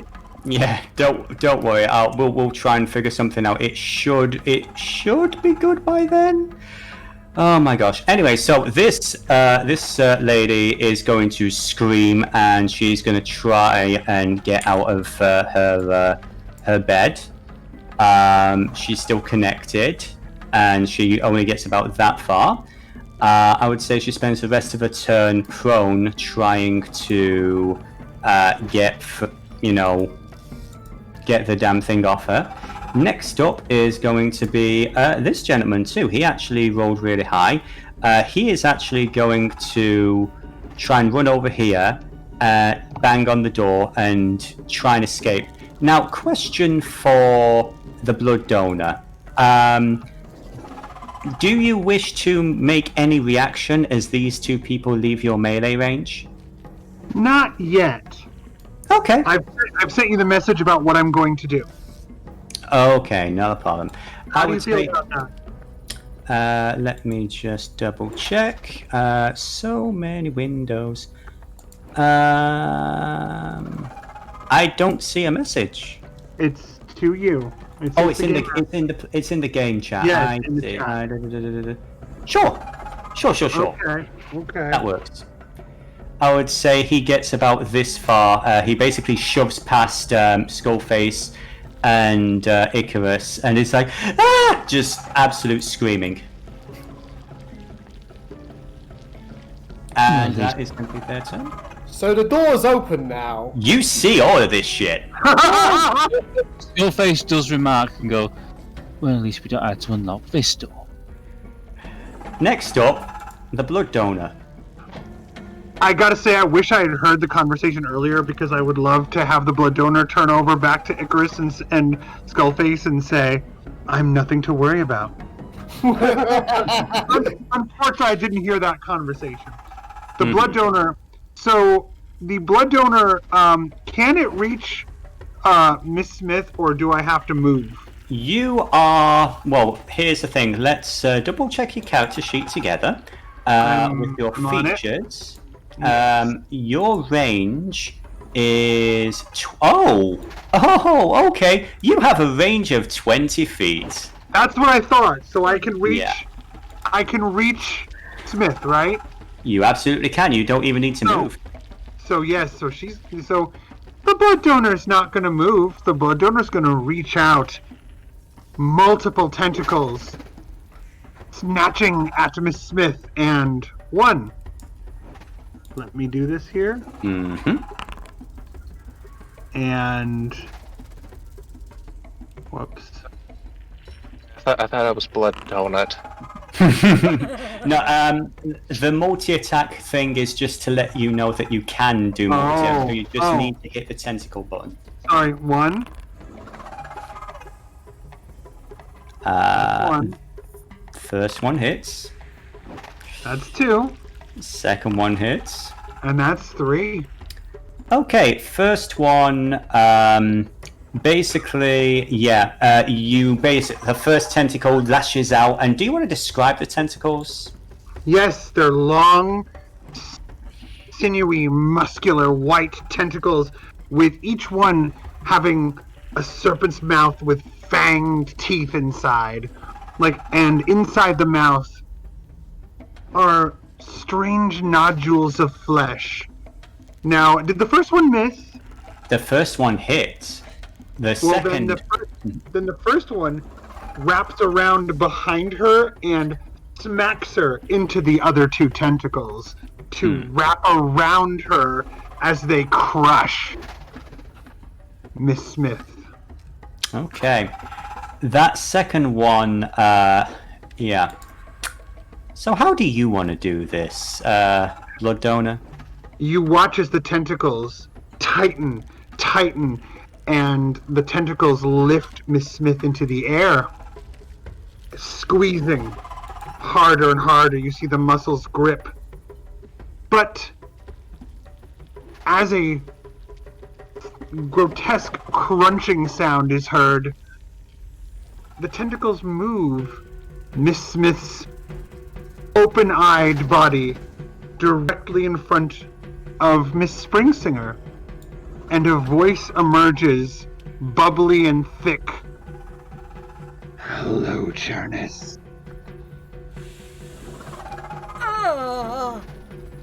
And I think that's going to be your turn. Next up is going to be Tahu.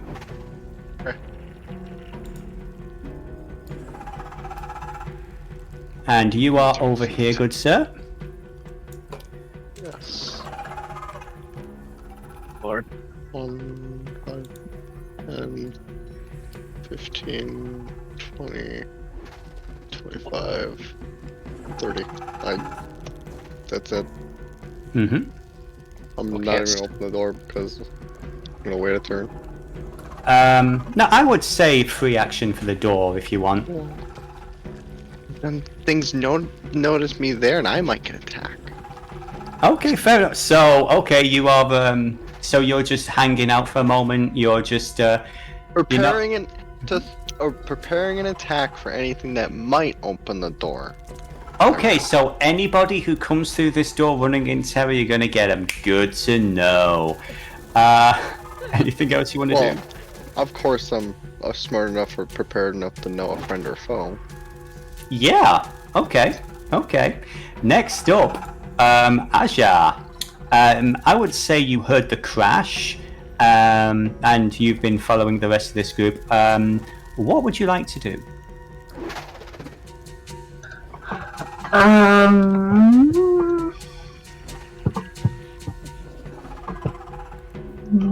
Depends on if I have anything.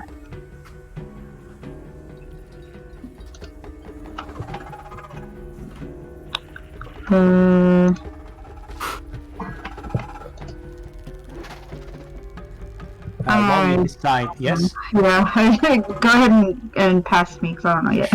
Okay, Jurnis, what would you like to do? Aside from look in horror as the friendly halfling woman has just been that. Let's just react on instinct, shall we? There we go. There I am. Yay! Good old Shatter. Okay. Would the blood donor give me a Constitution saving throw? Yeah. Now, of course, the auto thing isn't working, so that's going to be a D20 plus 8. You know, I'm sure Dennis has, designed this and counted this in mind, but you just cast Shatter in a room full of sensitive equipment. It's Not a anymore, monster. it isn't. It needs to go away. Oh, I agree wholeheartedly. It's Sir Icrius. I'm just pointing out that. To be fair, I'm limiting the explosion to this general area.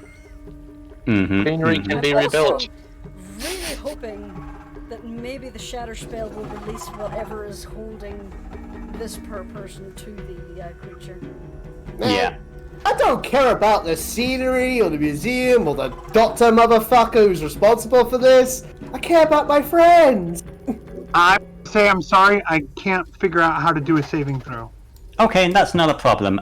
So if you just roll a D20, and we'll add 8 to it. So that's how do I do that? I can't find that. Oh, it's okay. We'll tell you what. Sorry. No problem, hon. No problem. So that's going to be a D20. I'm pressing everything and nothing will make a dice roll. Yeah, no, we've been having tech issues. I'm assuming a 20 is going to save. So Jurnis, do they take half damage on a save? Yes. Okay. Yeah, that hurt, and basically all the equipment around here, the table and part of all the books, the wires just shatter. But yeah, I would say actually that this woman is now no longer tethered to the creature. Excellent. Or at least through the cable. She is free, yeah? Yes. She's still prone. Mantle of Inspiration. I'll use one bit of Bardic Inspiration to give up to 4 creatures temporary hit points, and then use the reaction to move. So I'm going to give that to Little Innocent Person, so they can run away immediately. Oh, Give it to Sir Icrius. A wise choice. I'm going to give it to Ang. And I'm going to give it to Eli. So, okay. When Jurnis is done with her round, I have something to add. Sure thing. Just trying to find the inspiration icon. Could you please? Could anyone describe it? Inspiration. What they get is 5 temporary hit points, and they can use their reaction to move now on my turn. Oh, okay. So that was her. That was him. And who else? Icrius and Ang. Okay. Not a problem. That's going to be Icrius, and that's going to be Ang. So Innocence, I'm hoping will run the fuck away. Icrius and Ang, I'm hoping will get in here to do damage. Okay. She's going to use half a movement to get up, and then so that's 25, 5, 10, 15, 20, 25. So she gets to about here. She's no longer prone. Eli, he's just gonna. So can he take an action, or is it just movement? It's just movement. He is going to try and grab hold of these tentacles, and he's going to do his best to try and rip them off her. He is furious and horrified and not in a good place at the moment for some strange reason. Flying fool! Oh, he's going nowhere. So Icrius and Ang, what would you like to do? Would you like to move at all? You're gonna take that, I think? Yeah. First. So, I'm assuming the shatter is there and now gone? Yeah, it's gone. Okay. Yeah, it's a boom, and then it's gone. 10, 15, 20... 25. Okay. There. At least get up close. Alright, and so Icrius will use his reaction to move 25 feet right here. Okay. So, and that was at the end of Jurnis's turn. Blood Donor, is there something you would like to do? Yes. You watch as the creature's flesh quivers, shimmers, and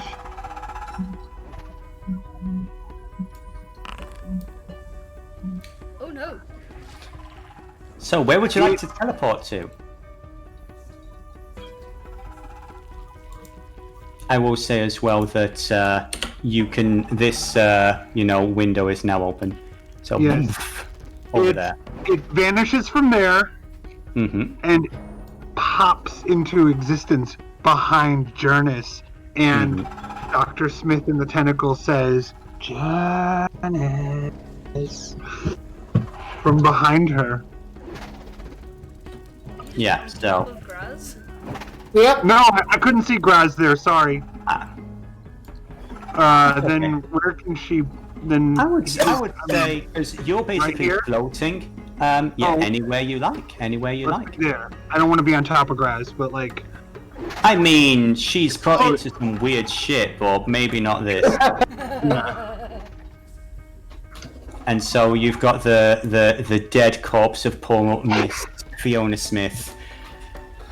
Dangling out in front of her, lifted up, floating along with her, and saying, Jurnis, in her own voice, but bubbly and nasty. Yes. Jurnis. Next up, Dog. What would Dog like to do? Where is Dog? Still in the waiting room, apparently. I would say if you want, I'm willing to have Dog anywhere around here. Okay. I don't think he can really do anything. Oh, so you do technically still have Azure's turn. I'm happy to let you take that now if you want. Yeah, I think I'll do that instead. Not a problem. All I can really do is like just bark from the from the sidelines. I'm trying to measure my movement, but it's doing the weird spell thing instead. Oh, it's that one. Okay. I just want to say, by the way, y'all were expecting a scene with Chemise, weren't you? Yeah. Honestly, actually not yet. No. I'm kidding. No. Oh yeah, yeah. Everyone was like, "Oh no, Chemise isn't a big deal. We can put her to the side for now. We gotta worry about the rats." Yeah. Like Chemise isn't gonna do anything for a while. No. Stuck in the mines. Well. Out of sight, out of mind. I just want to Yep. say, if I could talk to you, I would totally be on your side and everything about getting people on that direction, but I can't. Aww. There's not a whole lot I can do besides just kind of follow around and be an observer for the moment. Soon. Make a bunch of bird noises. Yeah, You're basically you're making me think of like from the Little Rascals movie. Actually, I have a very extensive vocabulary, but Okay, Azure, what is it you're doing? I moved up 30 feet. I thought I had a crossbow, but I don't see it on my thing. Let's just open your character sheet super fast. Sorry. Inventory. You've got 2 daggers, rapiers. Okay, so you say you had a crossbow. You give me 1 second, and I'm going to just duplicate Graz's and give it to you. Give me 1 second. Yeah, 'cause it was the obsidian one. Remember? Oh my gosh, yes, that was it. It was a longbow. Oh, longbow. Okay. Yeah. Okay. So. Yeah, there you go. So in your inventory, you're going to see a longbow. Yeah. I got it. And in fact, yeah. So do that and add a +1. +1.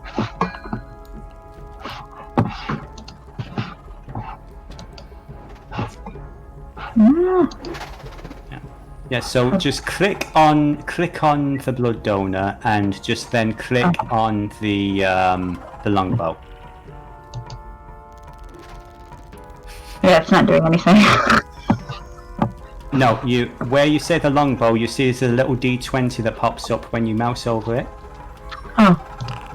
My bad. Okay, there we go. A 19. Does 19 hit you? it does in fact. Okay, so that's going to be piercing damage. Oh, interesting things happen when you get hit with piercing damage. So you're going to take that damage, and also, let me just double check this. So, okay, luckily, you went out into the corner. As the arrow pierces the creature, you see in around about a 5-foot area, lightning sort of like impacts where the arrow hits. Luckily, you used a ranged attack, so you're fine. Is there anything else you wish to do?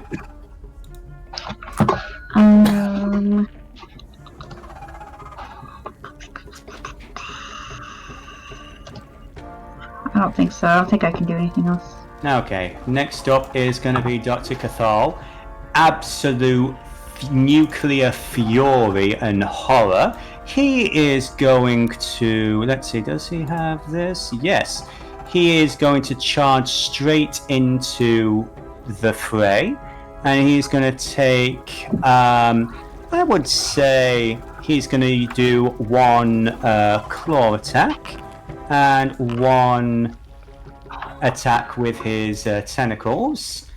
That is okay. So he's in a bad way. He's one of his closest friends just died horribly in front of him. I'm assuming an 11's not going to hit you. It does not. No, and that he's. Say that again. The tentacles do wave at his. He's screaming in fury, but that's pretty much all he can do at the moment. Poor fella. Next up is going to be Graz. What would Graz like to do? Graz is going to extradite herself from the situation and get all the way over here. You say Graz would have heard what Skullface yelled at Seethe. Yeah, and she's like, I was not hitting. "Don't give it back right now!" She's going to cast. Where's your hunter's mark?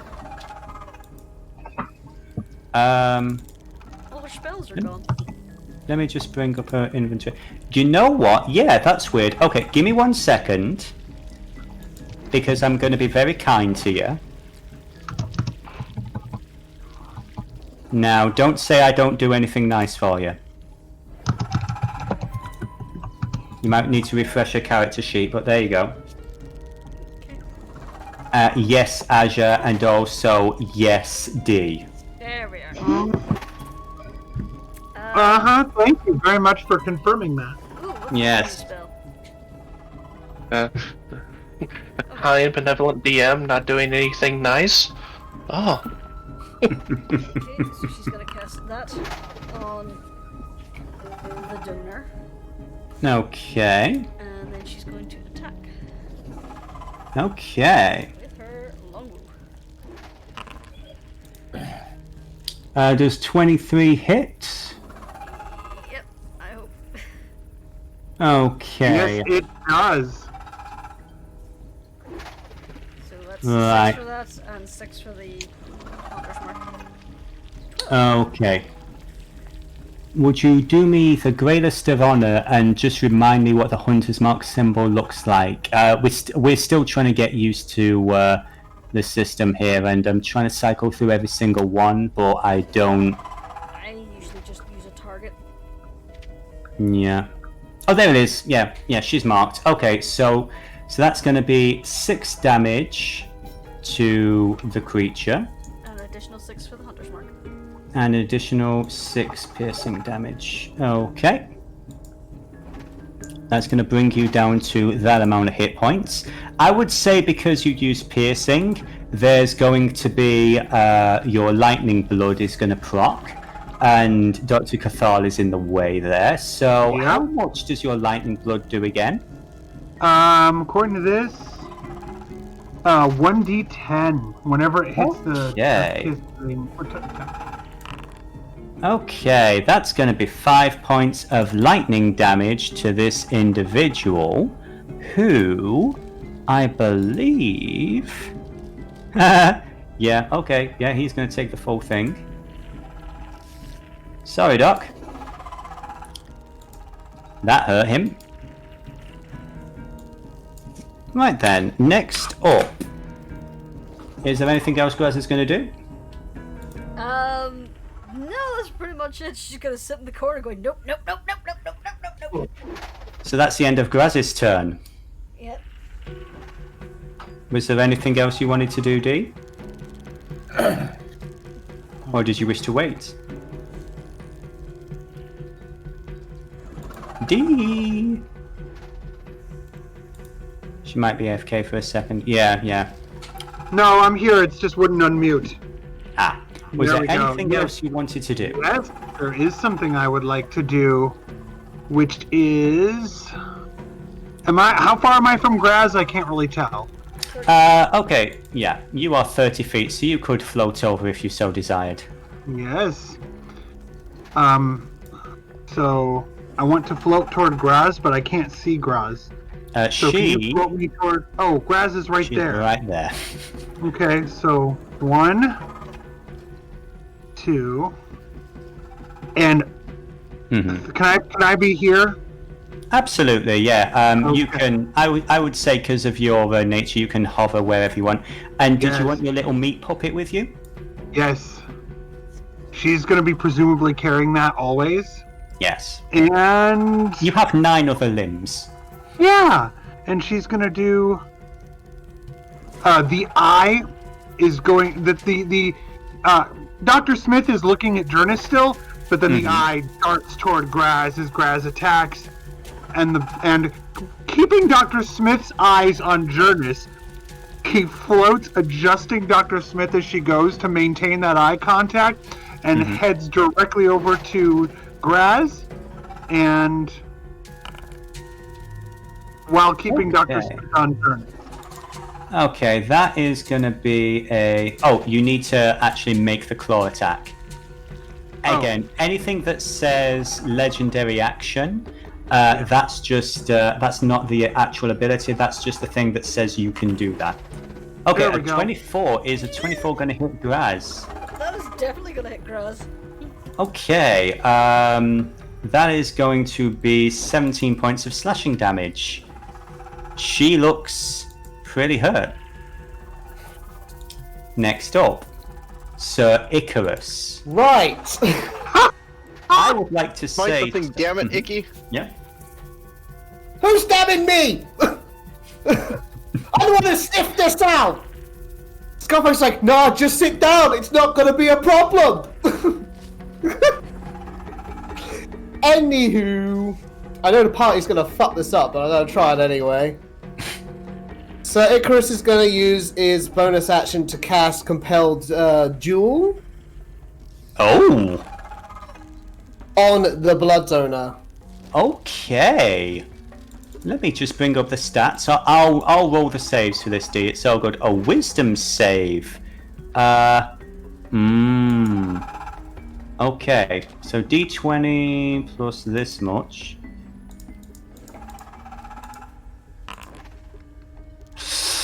Unfortunately, yeah, that is going to be a 22. Well, shit, it definitely succeeds on that save. Yeah.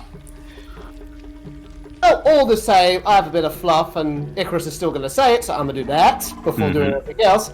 So yeah, he's got his like fancy schmancy new longsword out. At least it's fancy schmancy to him, and he's basically just going to go, "Wretched malfeasant, your quarrels with me." I would say this. Yeah, just no. Yes, you first, sir. You first. No, that's fine. That was the line. I was going to go, but if you want the blood donor to react first, she's more than welcome to. I would say that the blood donor is going to see this sword for everything it is, the radiant energy that pulses off it, and there's a slight bit of concern somewhere in the back of that entity. There is. They should be. They should be. That is correct. Right, I'm gonna check something super quick. Excellent. Okay. Can I also just say I love the cute sad eye on the blood donor animation? It's just... Oh, He's so sweet. So I have a question before I get on with the rest of my turn. Yes, sir. Icrius' fancy new sword emits a radius that basically acts as a blessing. Is there a way that I add a radius to my token? I haven't quite figured that out. You know what? If there is, I'm terrified of it messing something else up. But I will keep that in mind. Just keep reminding us, if you could, please. Let me just double check what it does, because now that the sword is out, it will be this effect will be active. Blah blah blah. So a 10-foot radius around Icrius, and himself. 10-foot radius around Icrius, yes.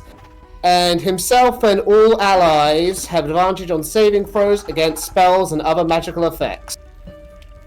Okay. So keep that in mind, folks. Okay. Alright, and now I'm gonna make a swing with my fancy new sword. If I can find it, there it is. A 22 hits, yes. It does hit, and let's see, that was 14 slashing and 9. What is the other? Is that radiant damage? It's radiant. Okay. And that's just an innate feature of the sword. Because I presume this thing is classified as an undead, yes? You unfortunately presume wrong. Oh, is it a fiend?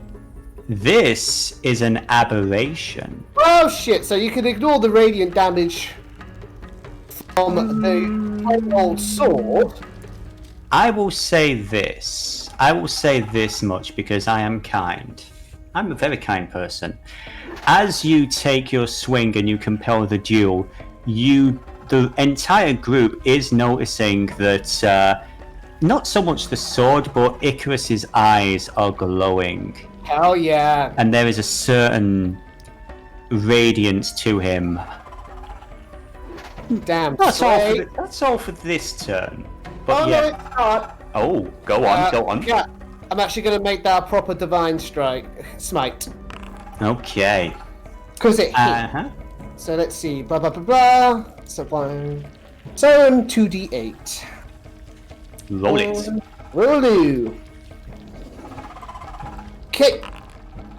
13 points of radiant damage. 13 radiant Ooh. damage. And at that, you hear, I'm gonna post it. Mm-hmm.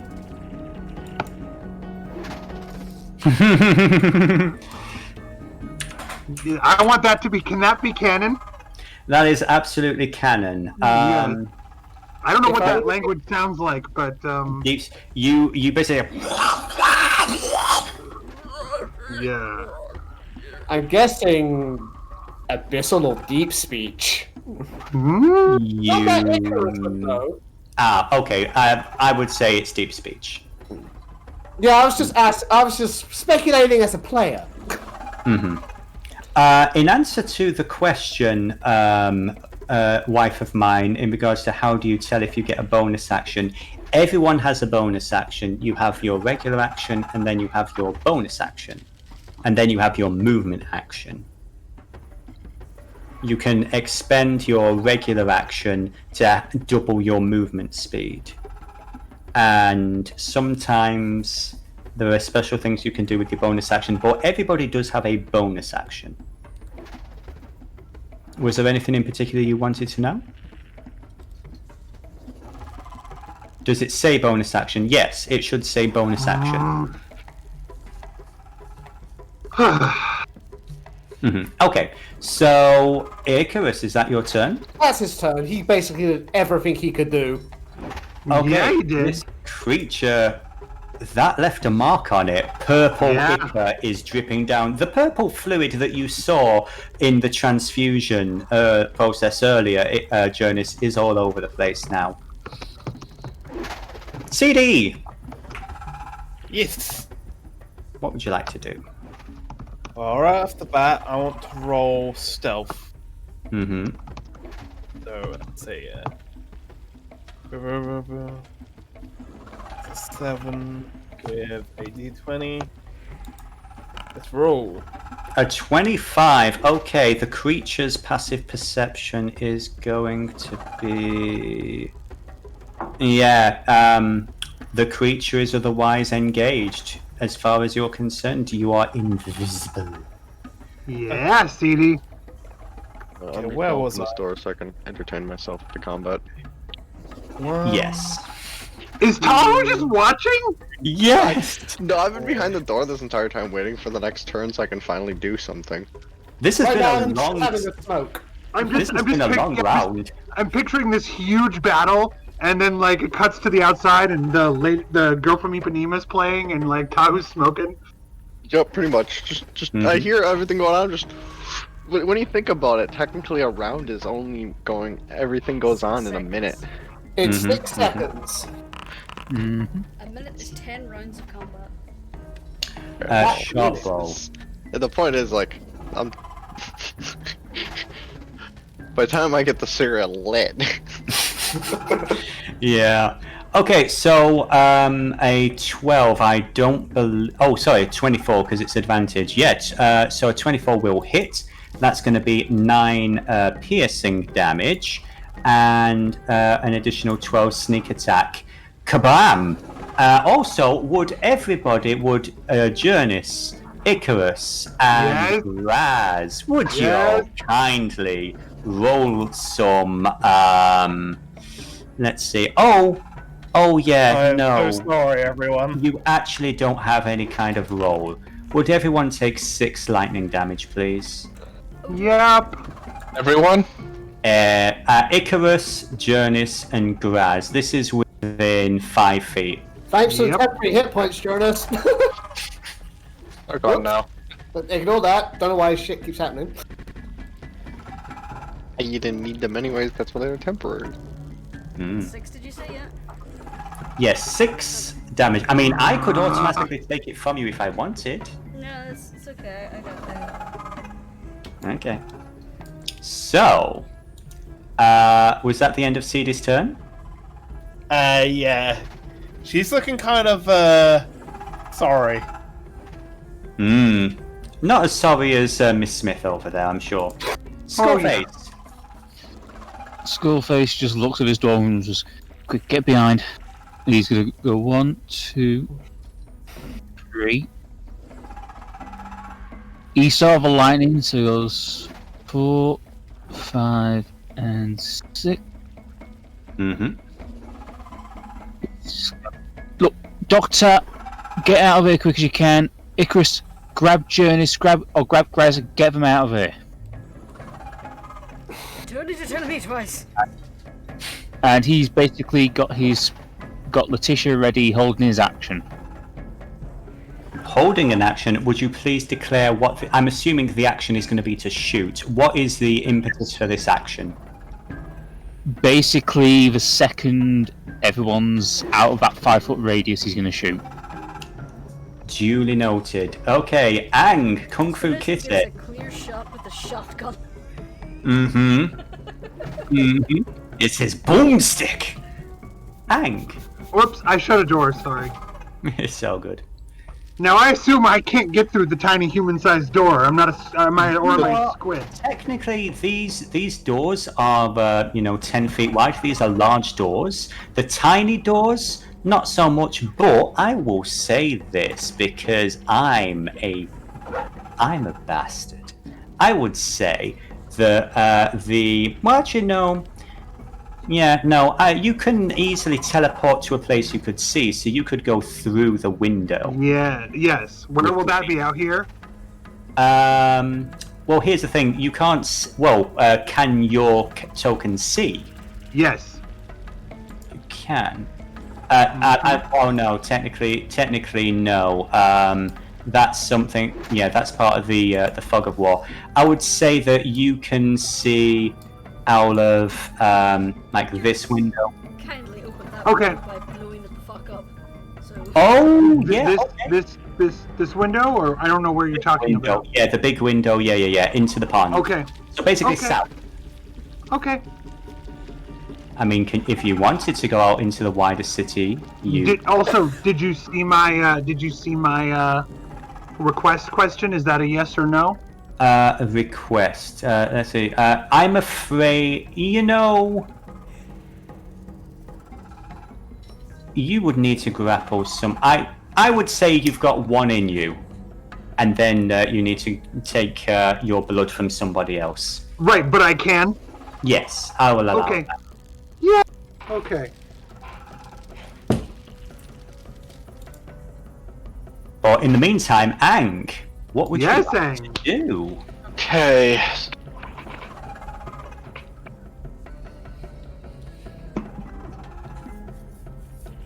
The time for talking is over. Now time to push buttons. Yes. And by push buttons you mean punch soft fleshy bits? Yes. Okay. We'll do unarmed strike. Does a 15 hit? 15 is going to hit.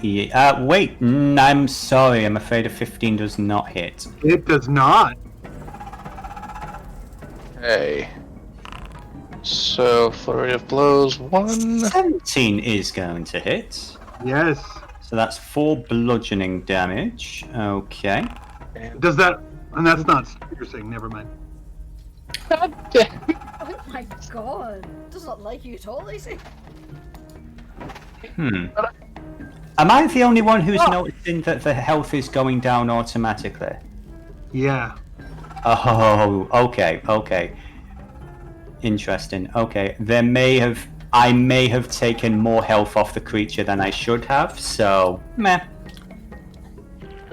Just do a quick calculation and add it back on. I'm not that mean, it's all good. So, next up, is there anything else you wish to do, sir? Let me add flurry of blows. And, it's been so long since I fought. I know, we've had so many talky episodes. You talk. Okay. That is it. Now, that's all I can do for the moment. I would say, I would be kind, and I would say that from what you've seen, it does seem to do a little bit of damage to people who are in melee with it when it's pierced. So, do you have any movement left, or did you use your full movement? Let's see, it was... Yeah, no, I have 5. No, sorry, I have 15, because I have 40 movement. So... Okay. Jump. Okay. Kung Fu Kid it. Not a problem. Next up is going to be Miss Smith. I don't think she's going to be doing that much. Except gurgling a little. Why did you save me? You didn't save me. Oh, that's terrifying. Next up is... Oh, come on. Okay, that's absolutely delightful. It turns out every single time we go to a fresh round, the combat seems to be balking. Wonderful. Don't refresh this time, guys. Don't refresh. Don't No, I'm not refresh. gonna leave. We I are all just ghosts. So, is everyone enjoying the game so far? Yeah. Why what is happened? this thing calling me by name?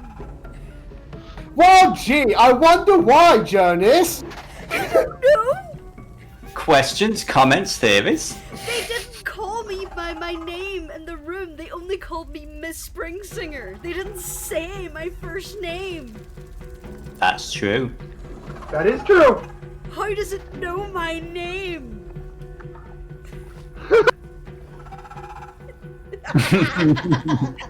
Who's touching me? Ha. It seems a lot of people have an interest in Springsinger. Yeah. And it's not her fault, it's just, shit just happens. Or maybe, you know what, maybe if she didn't have such an interesting name, where it's fun to say, so many villains wouldn't be going up to and saying, Jurnis. See, if she called herself Bob, it's fine. Bob. See, it doesn't have the same cadence. Oh, God. Bob. No. Oh, Bob, you should never have come here, Bob. See, but that happens, you could do that with any two-syllable name. That is true. Bobby. I will say, for the sake of argument, I'm just going to skip. Hopefully, I was going to try and skip to the blood donor to see if that happened, but if that would fix it. Did something with turning the lights off and on again last time? Yes, that is true. I did turn the lights off and on. Everybody, please stay exactly where you are. So it has Can't to even see my tokens, so I don't... There you go. Hey, I see There it is. I see That's shit. the issue. That's what we need to do. Okay. Have you So tried for the turning sake, it off and on again? Literally, that is what you have to do every time. Oh my So god, just Chemise imagine someone succeeded, she coming turned into the off room. sun! Just imagine someone coming into the I room. told you it would happen. You're like, Oh, RT, have you tried? I'm sick of saying that. What do you want? Okay, just for the sake of argument, both of these people are running for their lives and they're trying to get the fuck out. Next up, Blood Donor. Yes. Do I have my? If I remember correctly, the way you explained it, I have my specials back. My special Your powers. legendary actions have returned, and Can I do them in my turn and still do something else, or unfortunately, a legendary action can only be used at the end of another person's turn. Oh, okay, that's what I thought. So instead, you guys watch as this happens. It squeezes tight around Miss Smith, Dr. Smith, Yeah. and she deflates in front of you. And she's making sure to make eye contact with Miss Smith directly at Jurnis while she's doing it, as the red pulsing eye in the center of the white mass narrows. You feel a little bit better. And I don't think I can do anything else if I'm not mistaken. You could move. You I could can move, yes. Well, Yes, and that's what she's gonna do then. Yeah. 1, 2, Hey, Dennis. 3. Yeah. I'd like to take an opportunity attack. Okay, I'm Oh, assuming wait, I didn't realize everybody. I didn't realize that would work. That would happen. Oh, That's because I thought I was floating above them, so I could go up high. But never mind. It's just like a regular room, you know. Oh, okay, no problem. Then can I retract that because I didn't know? You know what? Yeah, that's absolutely fine. That's fair. Yeah, That's fair. I thought I was floating up above them and be like, nope, and then just like float away. But no, Okay. that's okay. If that doesn't work, then it will keep staring at Jurnis, and it will repeat again. It'll make a guttural sound that I just posted to the player chat. Oh, I'm gonna There's get. the left there, Dean. Yeah. Yeah. Oh, sorry. Oh, you're okay. Right there. Yeah. There we go. That's where you were. I would say it's a free action. Do you want to just like wave Miss Smith around here in between these two? She's actually waving it at Jurnis. She's like locking the eyes as she's flying around and attacking. The eyes on Miss Smith. She's like using it like an action figure or a doll, always focused on Jurnis. There's Okay. a reason for it. There's a reason for it. Okay. Next up is going to be Tahu. I would say nobody's come through the door yet, and you're hearing some disturbing freaking stuff. What would you like to do? Open door, throw dagger? Well, actually. I can't see it. See, I have line of sight, look! I Yeah, can throw dagger. you can. Yeah, open door, throw dagger. I love that delivery. Oh man. Okay, so That was glorious.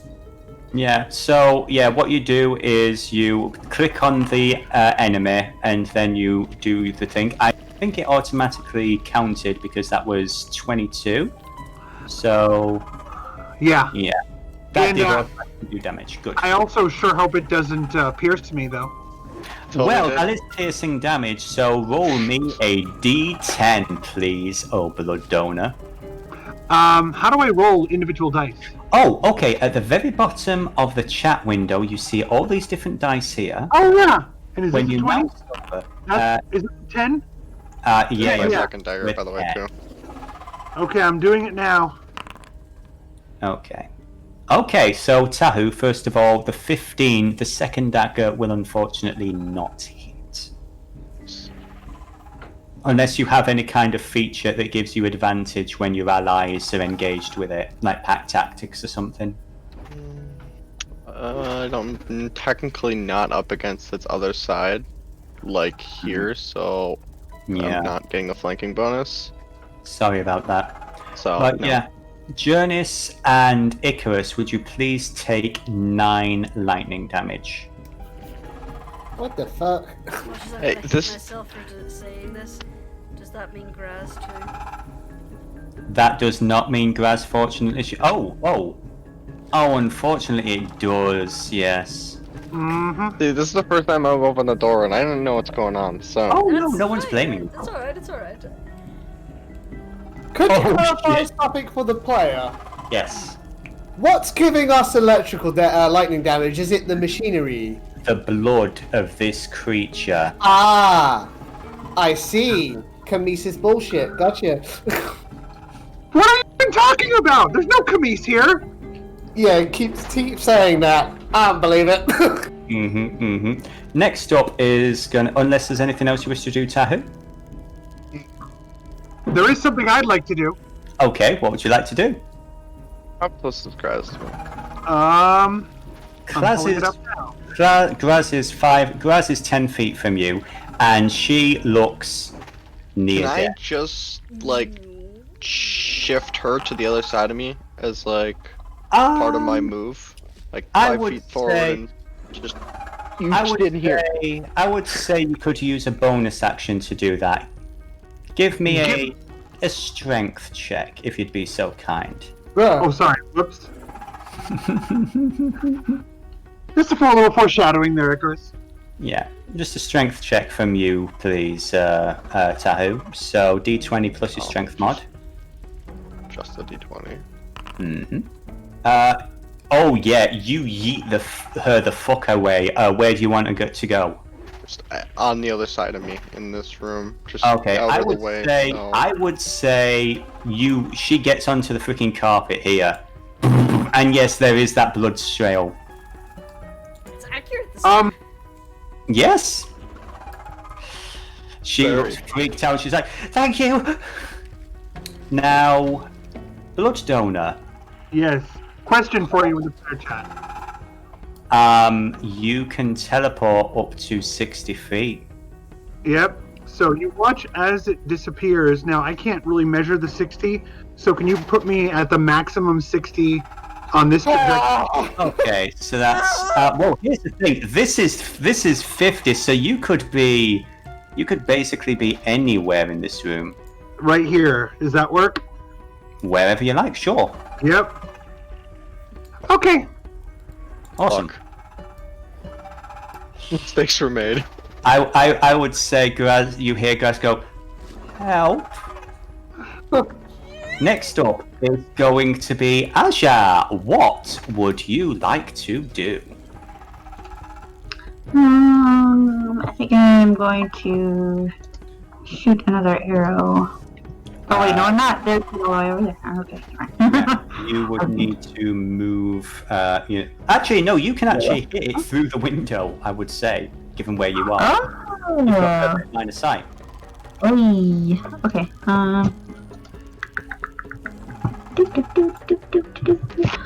So make sure you click on the thing you're trying to hit first, then roll the attack, I and gotcha. that will do the auto damage Okay. if it hits. Okay.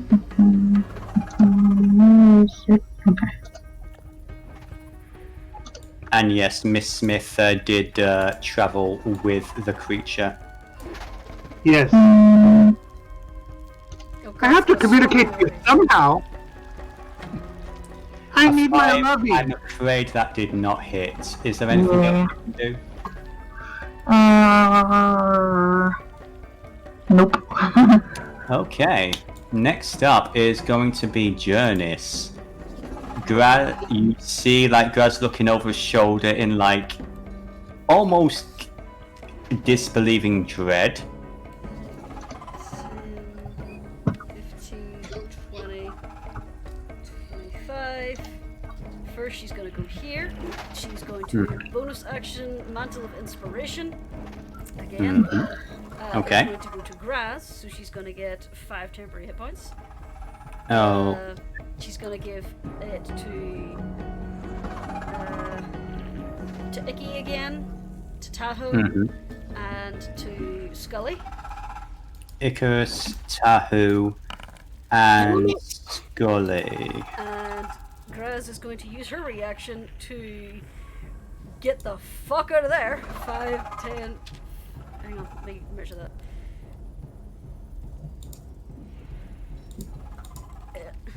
Basically, Jurnis is going to tell her to get the fuck over beside her. So Graz does. And then Jurnis is going to use her action to cast Cure Wounds at 2nd level.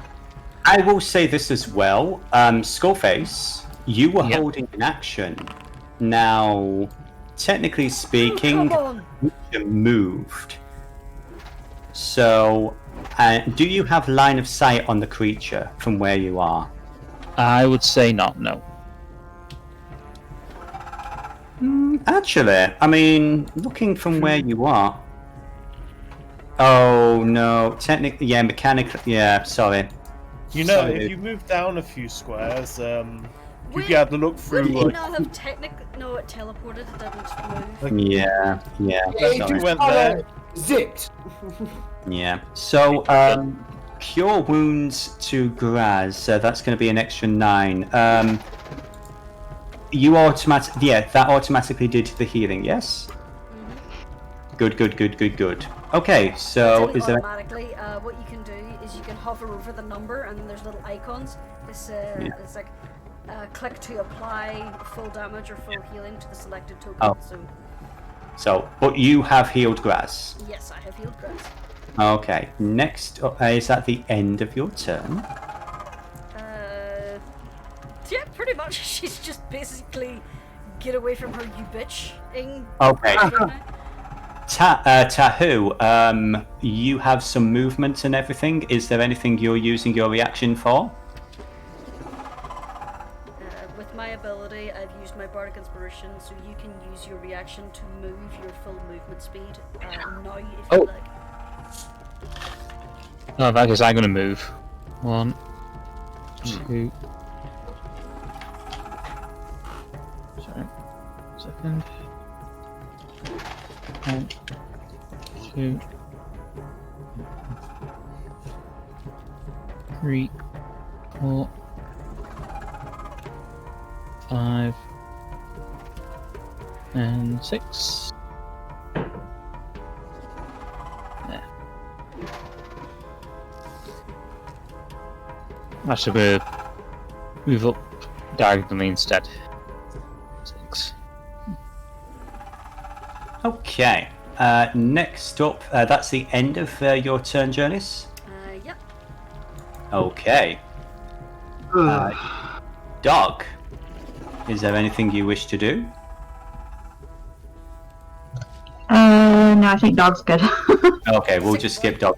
Dr. Cathal is like, you basically hear him screaming, "Come back with my friend, you little bitch!" 5, 10, 15, 20, 25, 30. He's going to get over here. And let's see what he's got. I would say his range is... Yeah, the creature's not in range, so that's going to be another 5, 10, 15, 20, 25. And he's just going to try and make a strength check. That's going to be a straight roll. Would the blood... Actually, I can roll for the blood... No, I won't even bother. He's just... it's sad. He's literally trying to just claw the tentacles off, and it's just... there's no purchase. Next... I've misspoke. He is going to... Oh, no, wait. So here's a fun thing that I forgot to mention earlier. Whenever Dr. Cathal is trying to latch on to the blood donor, you see his tentacles are sparking with electricity. The blood donor, however, is completely immune to his electricity. Makes sense, considering White's blood is, Yeah. That That's sad. is a real shame, because I was going to try and get it outside and then make it bleed. Yeah. Cozy! Next. Did you actually say that through Miss Smith?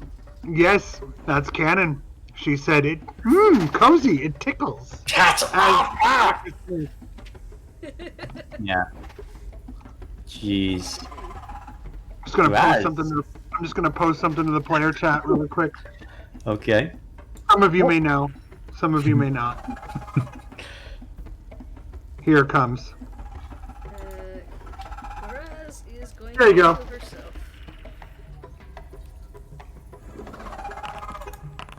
That's a very wise move. I'm actually going to make sure everybody's thing is dropped, so... There's not much else she can really do with her bonus action, so she's just gonna be like hiding behind Red. She's not saying anything, just eyes are wide and she is panicked. Next up is going to be Sir Icrius. I would say this. You are in the middle of a fight and you are focused on this abomination, and I would say this, the player has a theory. Is this the theory of Sir Icrius? Yes.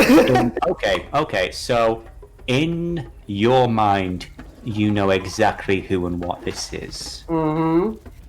And that fury fills you with a burning rage. And the rest of you would actually see Sir Icrius, the eyes and now the wings start to glow with this radiance.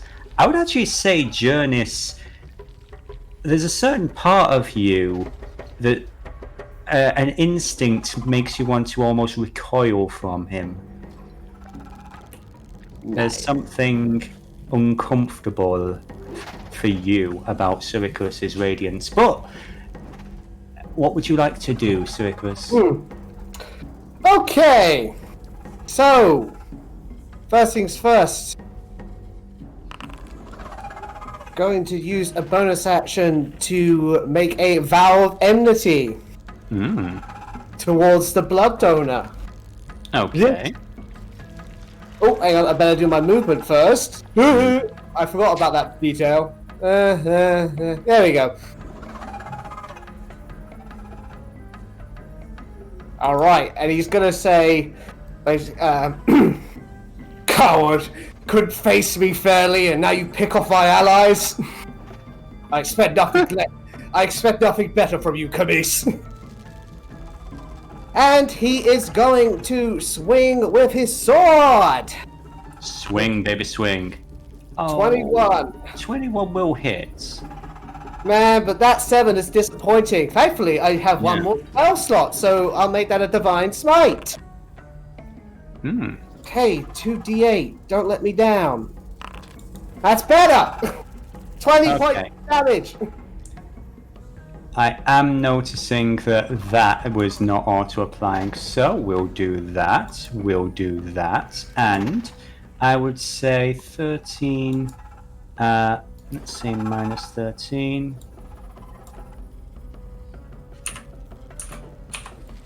Okay, that was a good chunk of damage.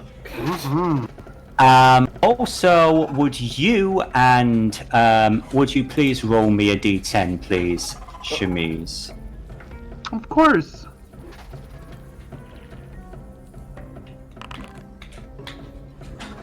Both you and Dr. Cathal are going to take 3 lightning damage.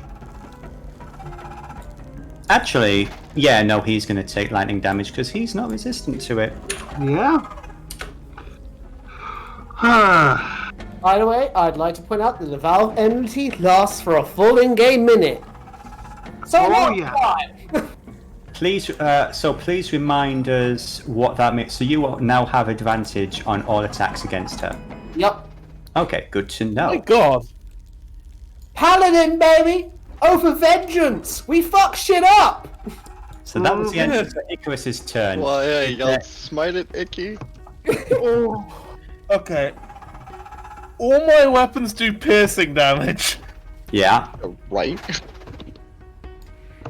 Welcome to the club. Sending you a message, DM. Yes. What is exactly what we need right now? 1, 2, 3,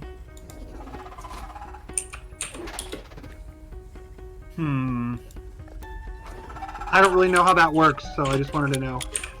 Alright. Seethe's going to look for the... Before CD does anything, I would like to do one more thing, if that's okay. Probably can. For yeah. this turn. Reaction. Toward Icarus. One moment.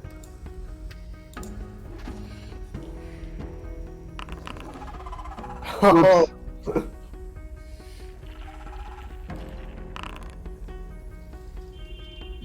I think a 9 is going to miss, unfortunately. Oh, that would have taken a chunk out of you. An angry, narrow-eyed swipe of the tentacles, but they seem to recoil at the last second from his radiance. I would say it does hurt to be in his presence. Nice. Yeah, that's what I figured. So it's like, yeah. We're so sorry, CD. It's your turn now. Yes. Sorry. Alright. Before CD enters the room... before CD enters that room, she's going to stealth.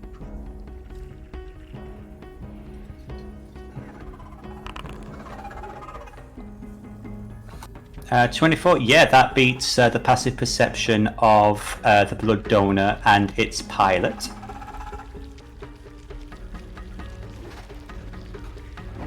Damn it, let me through. There we go. Now, I'm a bit hesitant about hitting this with anything sharp. So I want to check, is the blood donor beneath any, like, light fixtures or like a chandelier or something? You know what? Yes, I would say there is a chandelier near, basically directly underneath it. There's like 3 in this room in sort of like a triangle format. And very lucky. Alright, she's going to try and make a shot at the chandelier then. Okay, roll it. What do I roll? Oh wait. Now for this one, I would say just make a ranged attack. The ace, the armor class would be a 10. So you're trying to be a 10. Okay. I doubt sneak attack would attack because I don't think a chandelier has any sort of awareness. I mean, you never know. I would. You know what? Screw it. Let's roll with advantage. Let's be fair. Okay. It's not trying to evade. The chandelier is a bystander in all this. It didn't expect anything to happen. Yeah, you take that chandelier out. I would say I'll be reasonable and say that's just 8 plus 5 bludgeoning damage to. I roll for sneak attack as well. Sure, because I don't think Chemise saw that coming. No, not. Okay, a further 8. That actually, frustrating as it is, while you're busy focused on these guys, there's a clonk on your head, and that did a good chunk of damage and some change. And little Icarus's dance around her head with stars. Ooh, how much damage? I might want to pick that up. Chip, vengeance, justice, vengeance, justice. Next up, there's going to be Skullface's turn. Skullface just has his look in his eye. He's going to walk past CD Jurnis and ground and just goes, "Keep the idiot bird and the doctor alive." He's 110% done at this point. He hasn't even done anything yet. Yeah. Idiot bird is doing his job. That sounds like Skullface. I'm done with it. We haven't done anything yet. He just glares at the blood donor and just goes, "Chemise, I know you can fucking hear me." He's going to aim straight for the eye. Okay. Okay, 19 will hit. Now, you don't have pack tactics or anything because you are a goblin. No, I do not.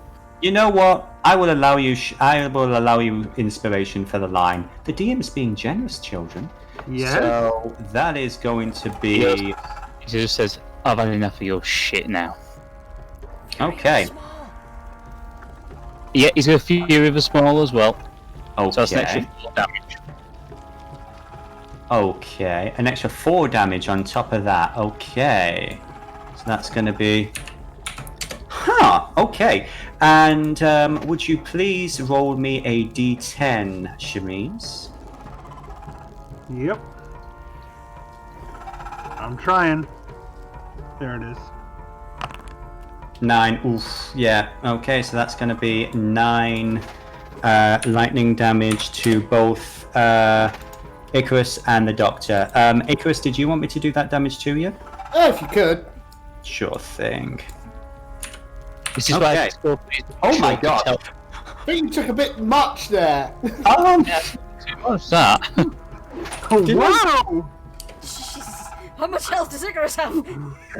I think. Like, Okay. Skullface made sure to tell Jurnis and Graz heal them next chance you get. Because we may have to. No, it was fine. I think Dennis just took too much. And now it's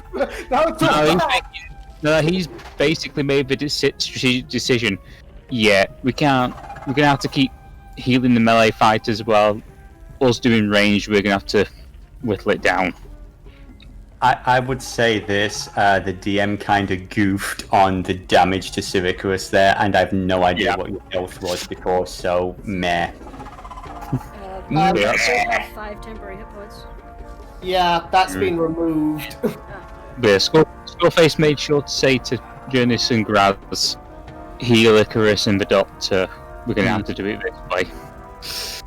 Fair enough. Next up is going to be Ang, unless Chemise wishes to do anything at the end of that turn. Chemise is out of legendary points and needs to wait until next turn. Okay. Oh yes, yeah.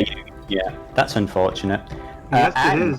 Kung Fu Killer, melee fighter extraordinaire. What would you like to do? Okay. Let me open back up my sheet here. I seem to have closed it for some reason. Okay. There, and let's see. 5 and 5. Okay. That's 5. 20. I just love this melodious sounds you've got on this Dennis. These are 35. fantastic. Thank you. I was gonna say, exact. I was going to say, I've even got one. If I had my second monitor, I would have had some of the different sound effects for, the conversation with the creature. Yeah. And then unarmed strike. An 18 will hit. Ooh, 5 And it's looking shaky. flurry of blows. 1, 2. The first one is going to... the first one unfortunately misses. The second one does hit. Blood Donor looks hurt. Yep. Very hurt. Almost as hurt as Graz was before she was healed. Yep. Anything else? No, that counts as an action. So I did that.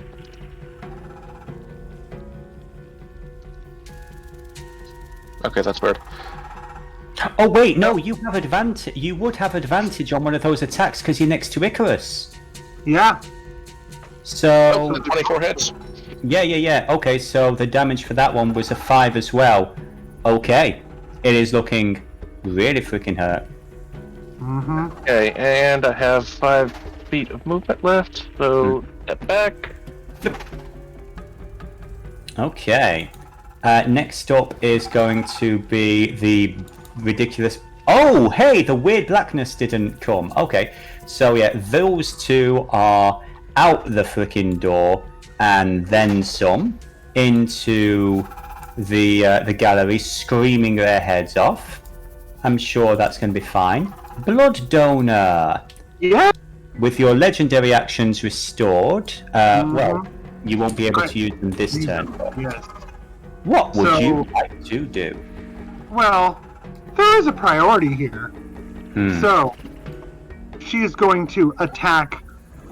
The eye looks at Icrius, but the attack goes to the doctor.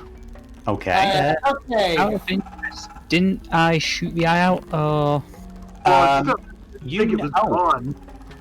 gone. No, you didn't blind her. You did damage, but you didn't blind it.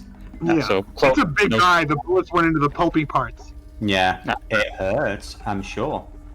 Well, So, you protection. eyes actually see. Yeah. So protection, when a creature you see attacks a target other than you that's within 5 feet. So, yes, D, would you please roll the tentacle attack, but with a and it's going to be disadvantage. For all three? I think.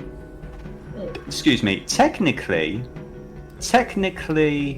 well, it's the attack roll, so I'm going to be kind and say all three. Thank you. A 10 is not going to hit. Ha! A 9 is not going to hit. Hit yourself. Save. A 16 is going to hit. And the tentacles. Well, Dennis, Yes, Dennis, yep. it's a Yep. 12. I'm sorry. A 12 won't hit. You hungrily grab for this irritating creature, but the brightness, it burns. You feel it through the connection, and he can't grasp onto this slippery little creature. You are very frustrated right now. Extremely. And very hungry. badass right now. You should have stayed below ground. By the way, D, thank you. You are perfect. You are doing... It's all good. You're doing great. So next up is gonna be... Tahu.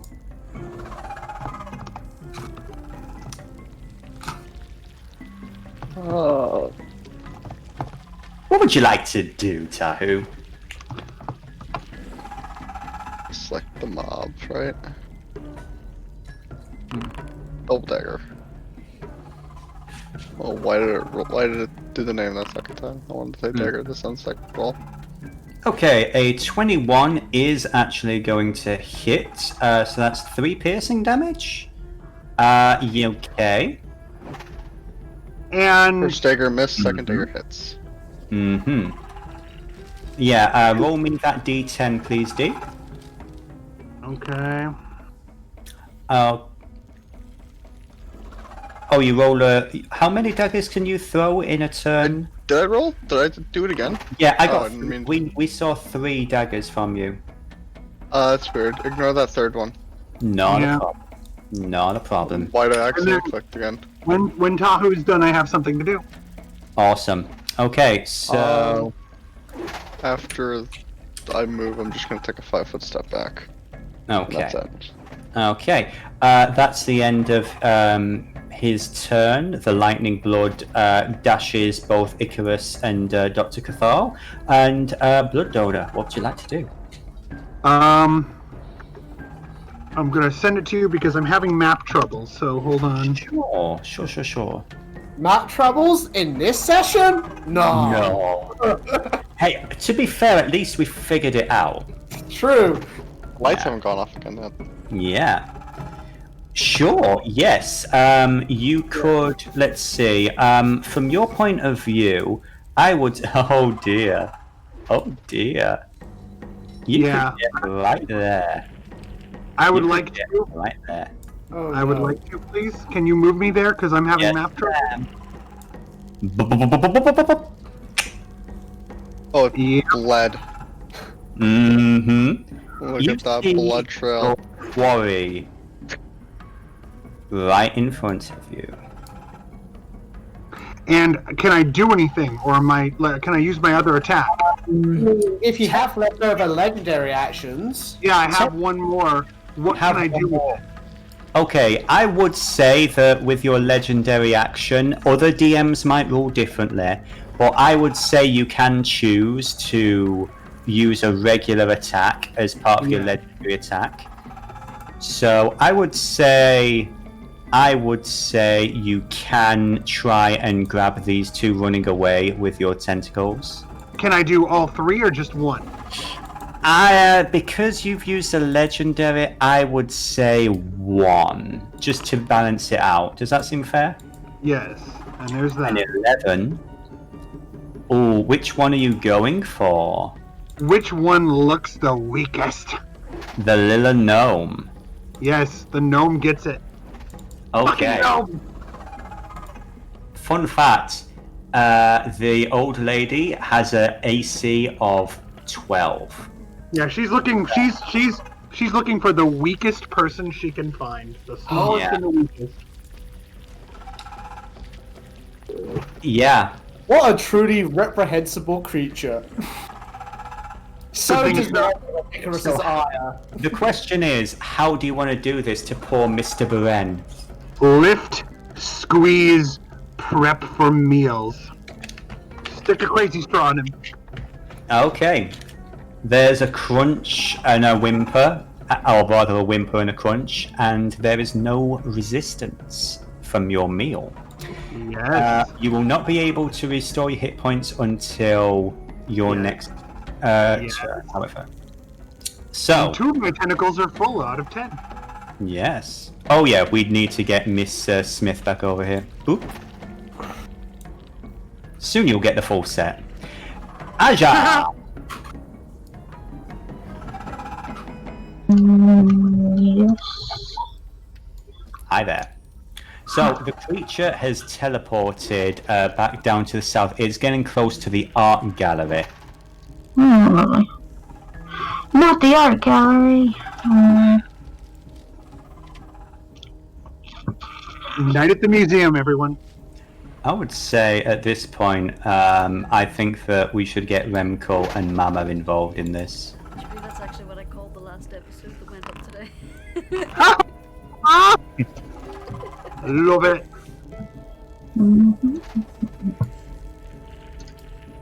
What would you like to do, Asha?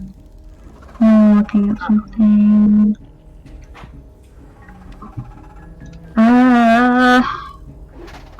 I guess I'll just... Would I have seen it teleport away through the window? It's not so... I would say, given from where you are, you can see Icarus and the Doctor. They're basically looking down in kind of this general area. Oh, I'm sorry. I didn't mean to... I was looking for the ruler.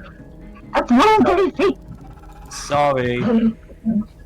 But yeah, Well, why am I pointing at my own screen?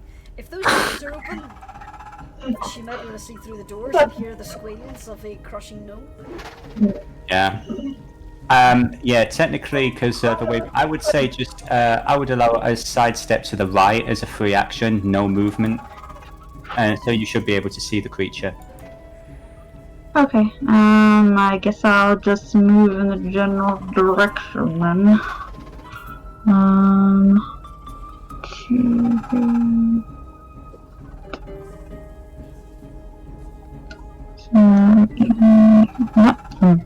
Yeah, you need to deselect the ruler to move.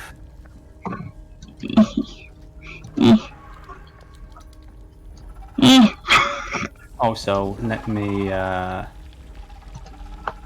where is he? Mr. Beren is no longer with us. Oh, there we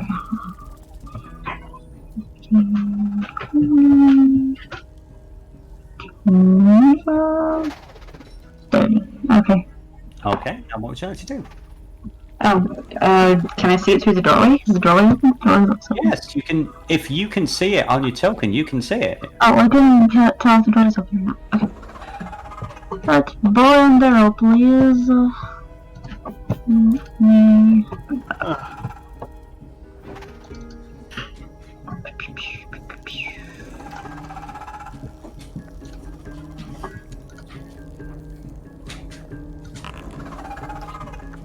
And you are not rolling very well, unfortunately. No, that misses. But you do have a line of sight on it.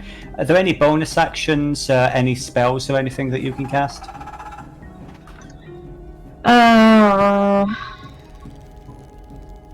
Nope. Okay. I can make it jump faster. I can disguise myself, and I can detect magic. There's. I'll let you know. I'll give you a freebie. There's magic. Might be magic involved. So that's the end of your turn. Jurnis, what would you like to do? Okay. Oh, I do want to since Aja did her turn. Yes. Does that mean no, I used them all. Never mind. I teleported and. Yes, you did. Yeah. So you are currently at 0. Never mind. Mm-hmm. Okay. So, Jurnis is going to look at Icky, Ang, Skullface, Seethe. Let's go, ladies and gentlemen. Mantle of Inspiration once again. So, okay. Seethe, Skullface, Ang, Sir Icky take 5 bonus points. And Jurnis move. I would say this, would you, on your character sheets, not your character sheets, rather, on your token, what I've been doing is, on the assigned status effects, I want you to add the regeneration status. That's a little plus symbol, with the arrows going up. Are you guys able to do that? I don't. There. Right, I'm back. What I miss? It teleported away, and it murdered the little gnome dude, and everyone's starting to try and pursue it. It is now in the gallery space, or just about to enter the gallery space. Yep. And Remkel and Mama are now in the initiative. I'm back. We have 5 bonus hit points again, Icky, and you can move now. So see. Seethe and Skullface. Also, Shatter. Shatter. Okay, give me a second. Yes. So 13 thunder damage. Mm-hmm. So, okay. There is a saying. How would you like to do this? Yee. I Better make it good. want to liquefy this thing's insides. Oh, Okay. perfect. Okay. You release the spell, and around the creature, it's still got the horribly mangled corpse of Miss Smith. You can see, you can't quite see who it's grabbed, but you see several other tendrils out, and the entire ground erupts around it. The creature convulses, and there is this horrific squealing sound as the whole thing just almost collapses on itself. Is there anything that the pilot would like to do? Yes, as the creature is dribbling away, I would assume people are approaching, it looks like. Yeah. And the dead body of Mrs. Smith looks at Icrius and says, in a gurgling, dying voice that it's been using the whole time, "You haven't really thought of what your light does, have you? Shine it bright enough, and you might see things you don't want to see. But it also becomes a beacon, telling everything in the shadows precisely where you are. Return to me, lay down your burdens at my feet, and be protected in safety. My darkness is the womb of your rebirth." And then puddling. You are a delusional little girl with fancies of grandeur. Don't speak to me of things you know nothing about.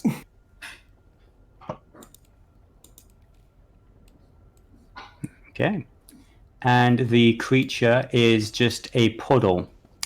At this point, you see Remco, Mama, and I would say a good chunk of people starting to rush in to see what is going on. That sounds like a lot of fallout, and all of the tokens. Why? No. Bear with me a second. Everyone just gets shunted like 30 feet into the east. Yeah, that was a thing. That was a thing that happened. But yeah, there's. Yeah, that was a thing that happened. So, as we close out, I would say, Chemise, Mm-hmm. would you like to describe where you are and what you're doing right now? Chemise is sitting in a chair of amber. Her hands are wrapped around a crystal. A honeycomb of amber descends like a helm dripping down from the ceiling over her head, but made of hard crystal amber. The helm seems to dissipate, and Chemise angrily lets go of the crystal. Damn it! You see the shadowy form of Mazina slide over. You've got a little, and he pats you. On the areas where Icrius attacked the creature, you see slight embers and burn marks on your form. She's rubbing at her hands and... You also see the Lich, Von Thane, looking at you with confusion. That should not have happened. What were you fighting? Icrius, he was glowing like fire, and he had a sword. It was resplendent, and it was glowing too, like fire. It hurt to look at even. I couldn't touch it. Tried to attack him, and I wanted to drain him. I couldn't. I failed.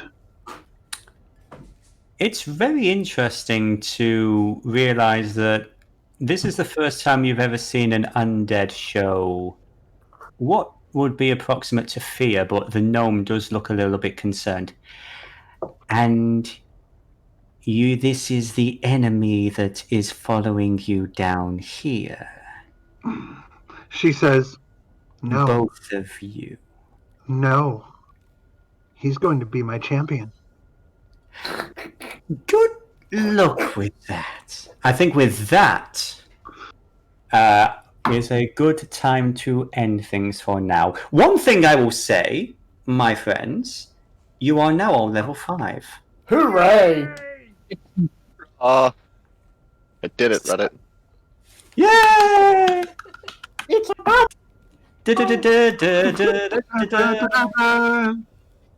So, minor tech issues aside, and the flipping screen going completely black on occasions, and yes, the skill rolls sort of acting up a little bit. Did we have fun? Hell yes. Jurnis has concerns. I don't think she'll opt for this. I would say it is going to take a little bit of time for the good doctor to get his operation back up and running, especially since there's probably going to be a couple of very tense and awkward questions, which we will handle, off stream, because there's only so much talky we can deal with. But yeah, that's 2 patients out of 3 dead, so you didn't get all 3, unfortunate. Oh, but, I rolled 2 for my health. Oh How do you no! level? I can't level the character. Okay. He is showing a lot of concern for Icrius. Oh, by the way, I realized I don't actually get to talk to anybody until I hit level 6. Oh no! I get an Okay. extra attack at this phase. Same here. Dennis, I'm going to need you to make Skullface level 5 and give him 7 more. Actually, no, it's.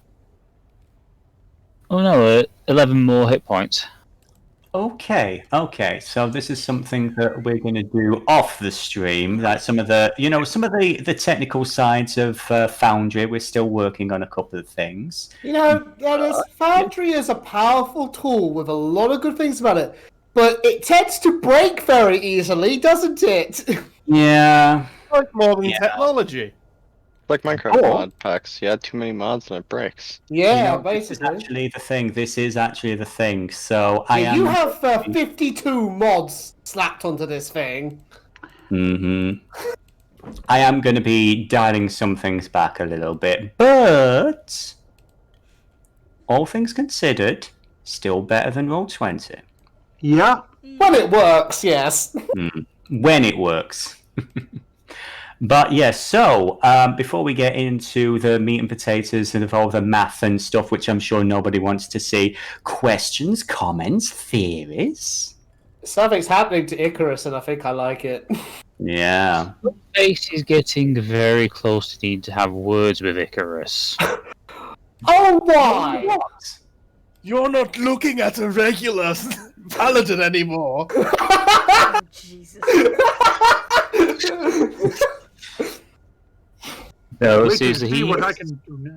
the whole reason he basically told him not to worry was to stop him running in dick first. And right now he's basically trying to do that, and Skullface is just basically getting very pissed off with him over it. It's a point of view. What the fuck? Creature was focused on her. What did she do?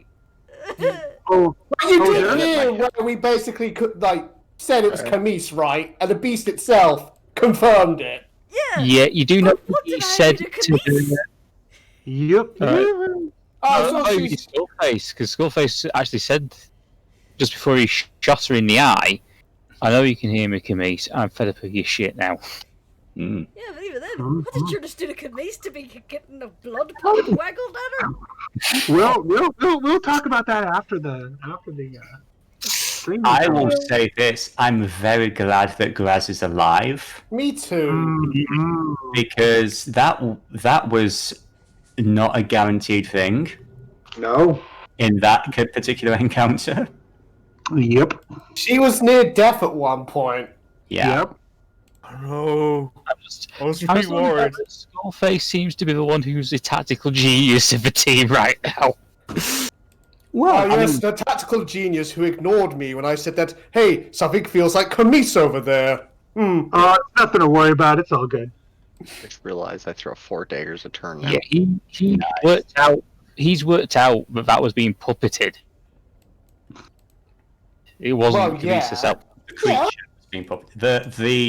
The blood donor. Yes. So, what did everyone think of my homebrew version of a death kiss? Thanks, I hate it. Yeah. See, I was trying to calculate, like a worthy challenge for this many level 4 characters, and originally it was going to be a Drider, because I figure, well, he's a mad scientist. What is he basing his study on? And I'm thinking, well, we've got, humanoid mixed with animal parts. Drider sounds like a good idea. And then I did a math, and because we've got Megan said she wanted to bring Aja back in, so I was like, well, it'd be way too easy. They would steamroll a Drider. So I did a bit of math, and one of the options was a blood kiss. However, I was like, well, it's probably going to be a big punching bag, so I'm going to give it some legendary actions, a couple of other little traits. Yeah. Yeah. It was a really fun fight. I'm glad. You were saying, Seethe? I was just going to say that Skullface is. I won't say he's afraid of Driders, but there's a psychological thing there for him. Spiders are not fun. More Black Widower is what I'm thinking of. Fair enough. So, if there is nothing else anyone wishes to say, at least in regards to stream and plot and all that good stuff, we will end the stream, and I will spend the next 5 hours trying to figure out how to level you all up. Thank you ever so much for the. Thank you ever so much for providing a convenient chandelier. Yep. Yes. No, hey, rule of cool. Rule of cool, my dear. Yeah. Yeah. Dennis, I'm gonna say I'll PM you with the rolls. Okay, that's absolutely. Yes, I would appreciate that, and then that's going to give me some time to go through and edit it. So, if everyone wants to, it's your call. You can either roll your dice, or I think previously we did do, like a full health. Full health. I'm willing to give you all full health. Level up, top up. Okay, I'll take that then. I'll take that. Fair enough. Bring me to that. So, is there anything else anyone wishes to say before we wind it down? Oh yeah, I would actually like to say thank you for Jurnis for giving Icrius multiple mantles of inspiration, because that really helped. Thank you. I needed your birdie ass in there to hit it. Mm-hmm. Wise. Nice to know someone appreciates Icarus's talents. It kept moving out of your movement range, so you wouldn't have made it your turn. Yep. Thank you, because, Arrocakkra, only 25 land speed. And you can't fly with heavy armor on. Nope. Kubur, you sound like you're in your element today. You think so? I kind of felt like I was, because you guys know I've had a bad day. I wasn't in my A game, but I made the most of it. I wish I could have been on my A game, but you know. You were totally in it. You were being an awesome, worrisome burb. We did snooping together.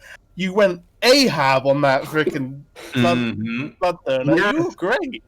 And you also got some speeches in, and the glowing fiery wings and the eyes. Out of that. Say that is actually a thing I will say on stream as well, just before we wrap up. Sir Icarus, as well as your regular level and whatever you're doing, I would like you to make some room to make your wisdom and your constitution increase by 1 point. Yes. So you can do your regular level up. Yes. And we will get to what that means off stream. But until, sadly not next week, but the week after, because, corporate overlords and, a wage. Sadly, D&D doesn't pay a full-time wage. If it did, you better believe I'd be doing a lot more games. Oh god, yes. But yes, in the meantime, I don't know. I'm sure if we make meat suits out of the Critical Role cast, we could kind of just take their place and no one will notice. Yeah, give Sam Regal. I bag seat, Travis. So, I would like that to be a good night from Aja. Bye. A good night from Kubur. Good night, everyone. A good night from Cream. Bye. A good night from D. Jurnis. Yeah. Good night, everyone. Be nice to each other, please. Yes, co-signed. A good night from Frux. No idea why everyone's so obsessed with Jurnis. She's not a bad looker, let's be fair. It's the coat. You know what? It's the coat. You know who to blame that for, Jurnis. A good night from Icy.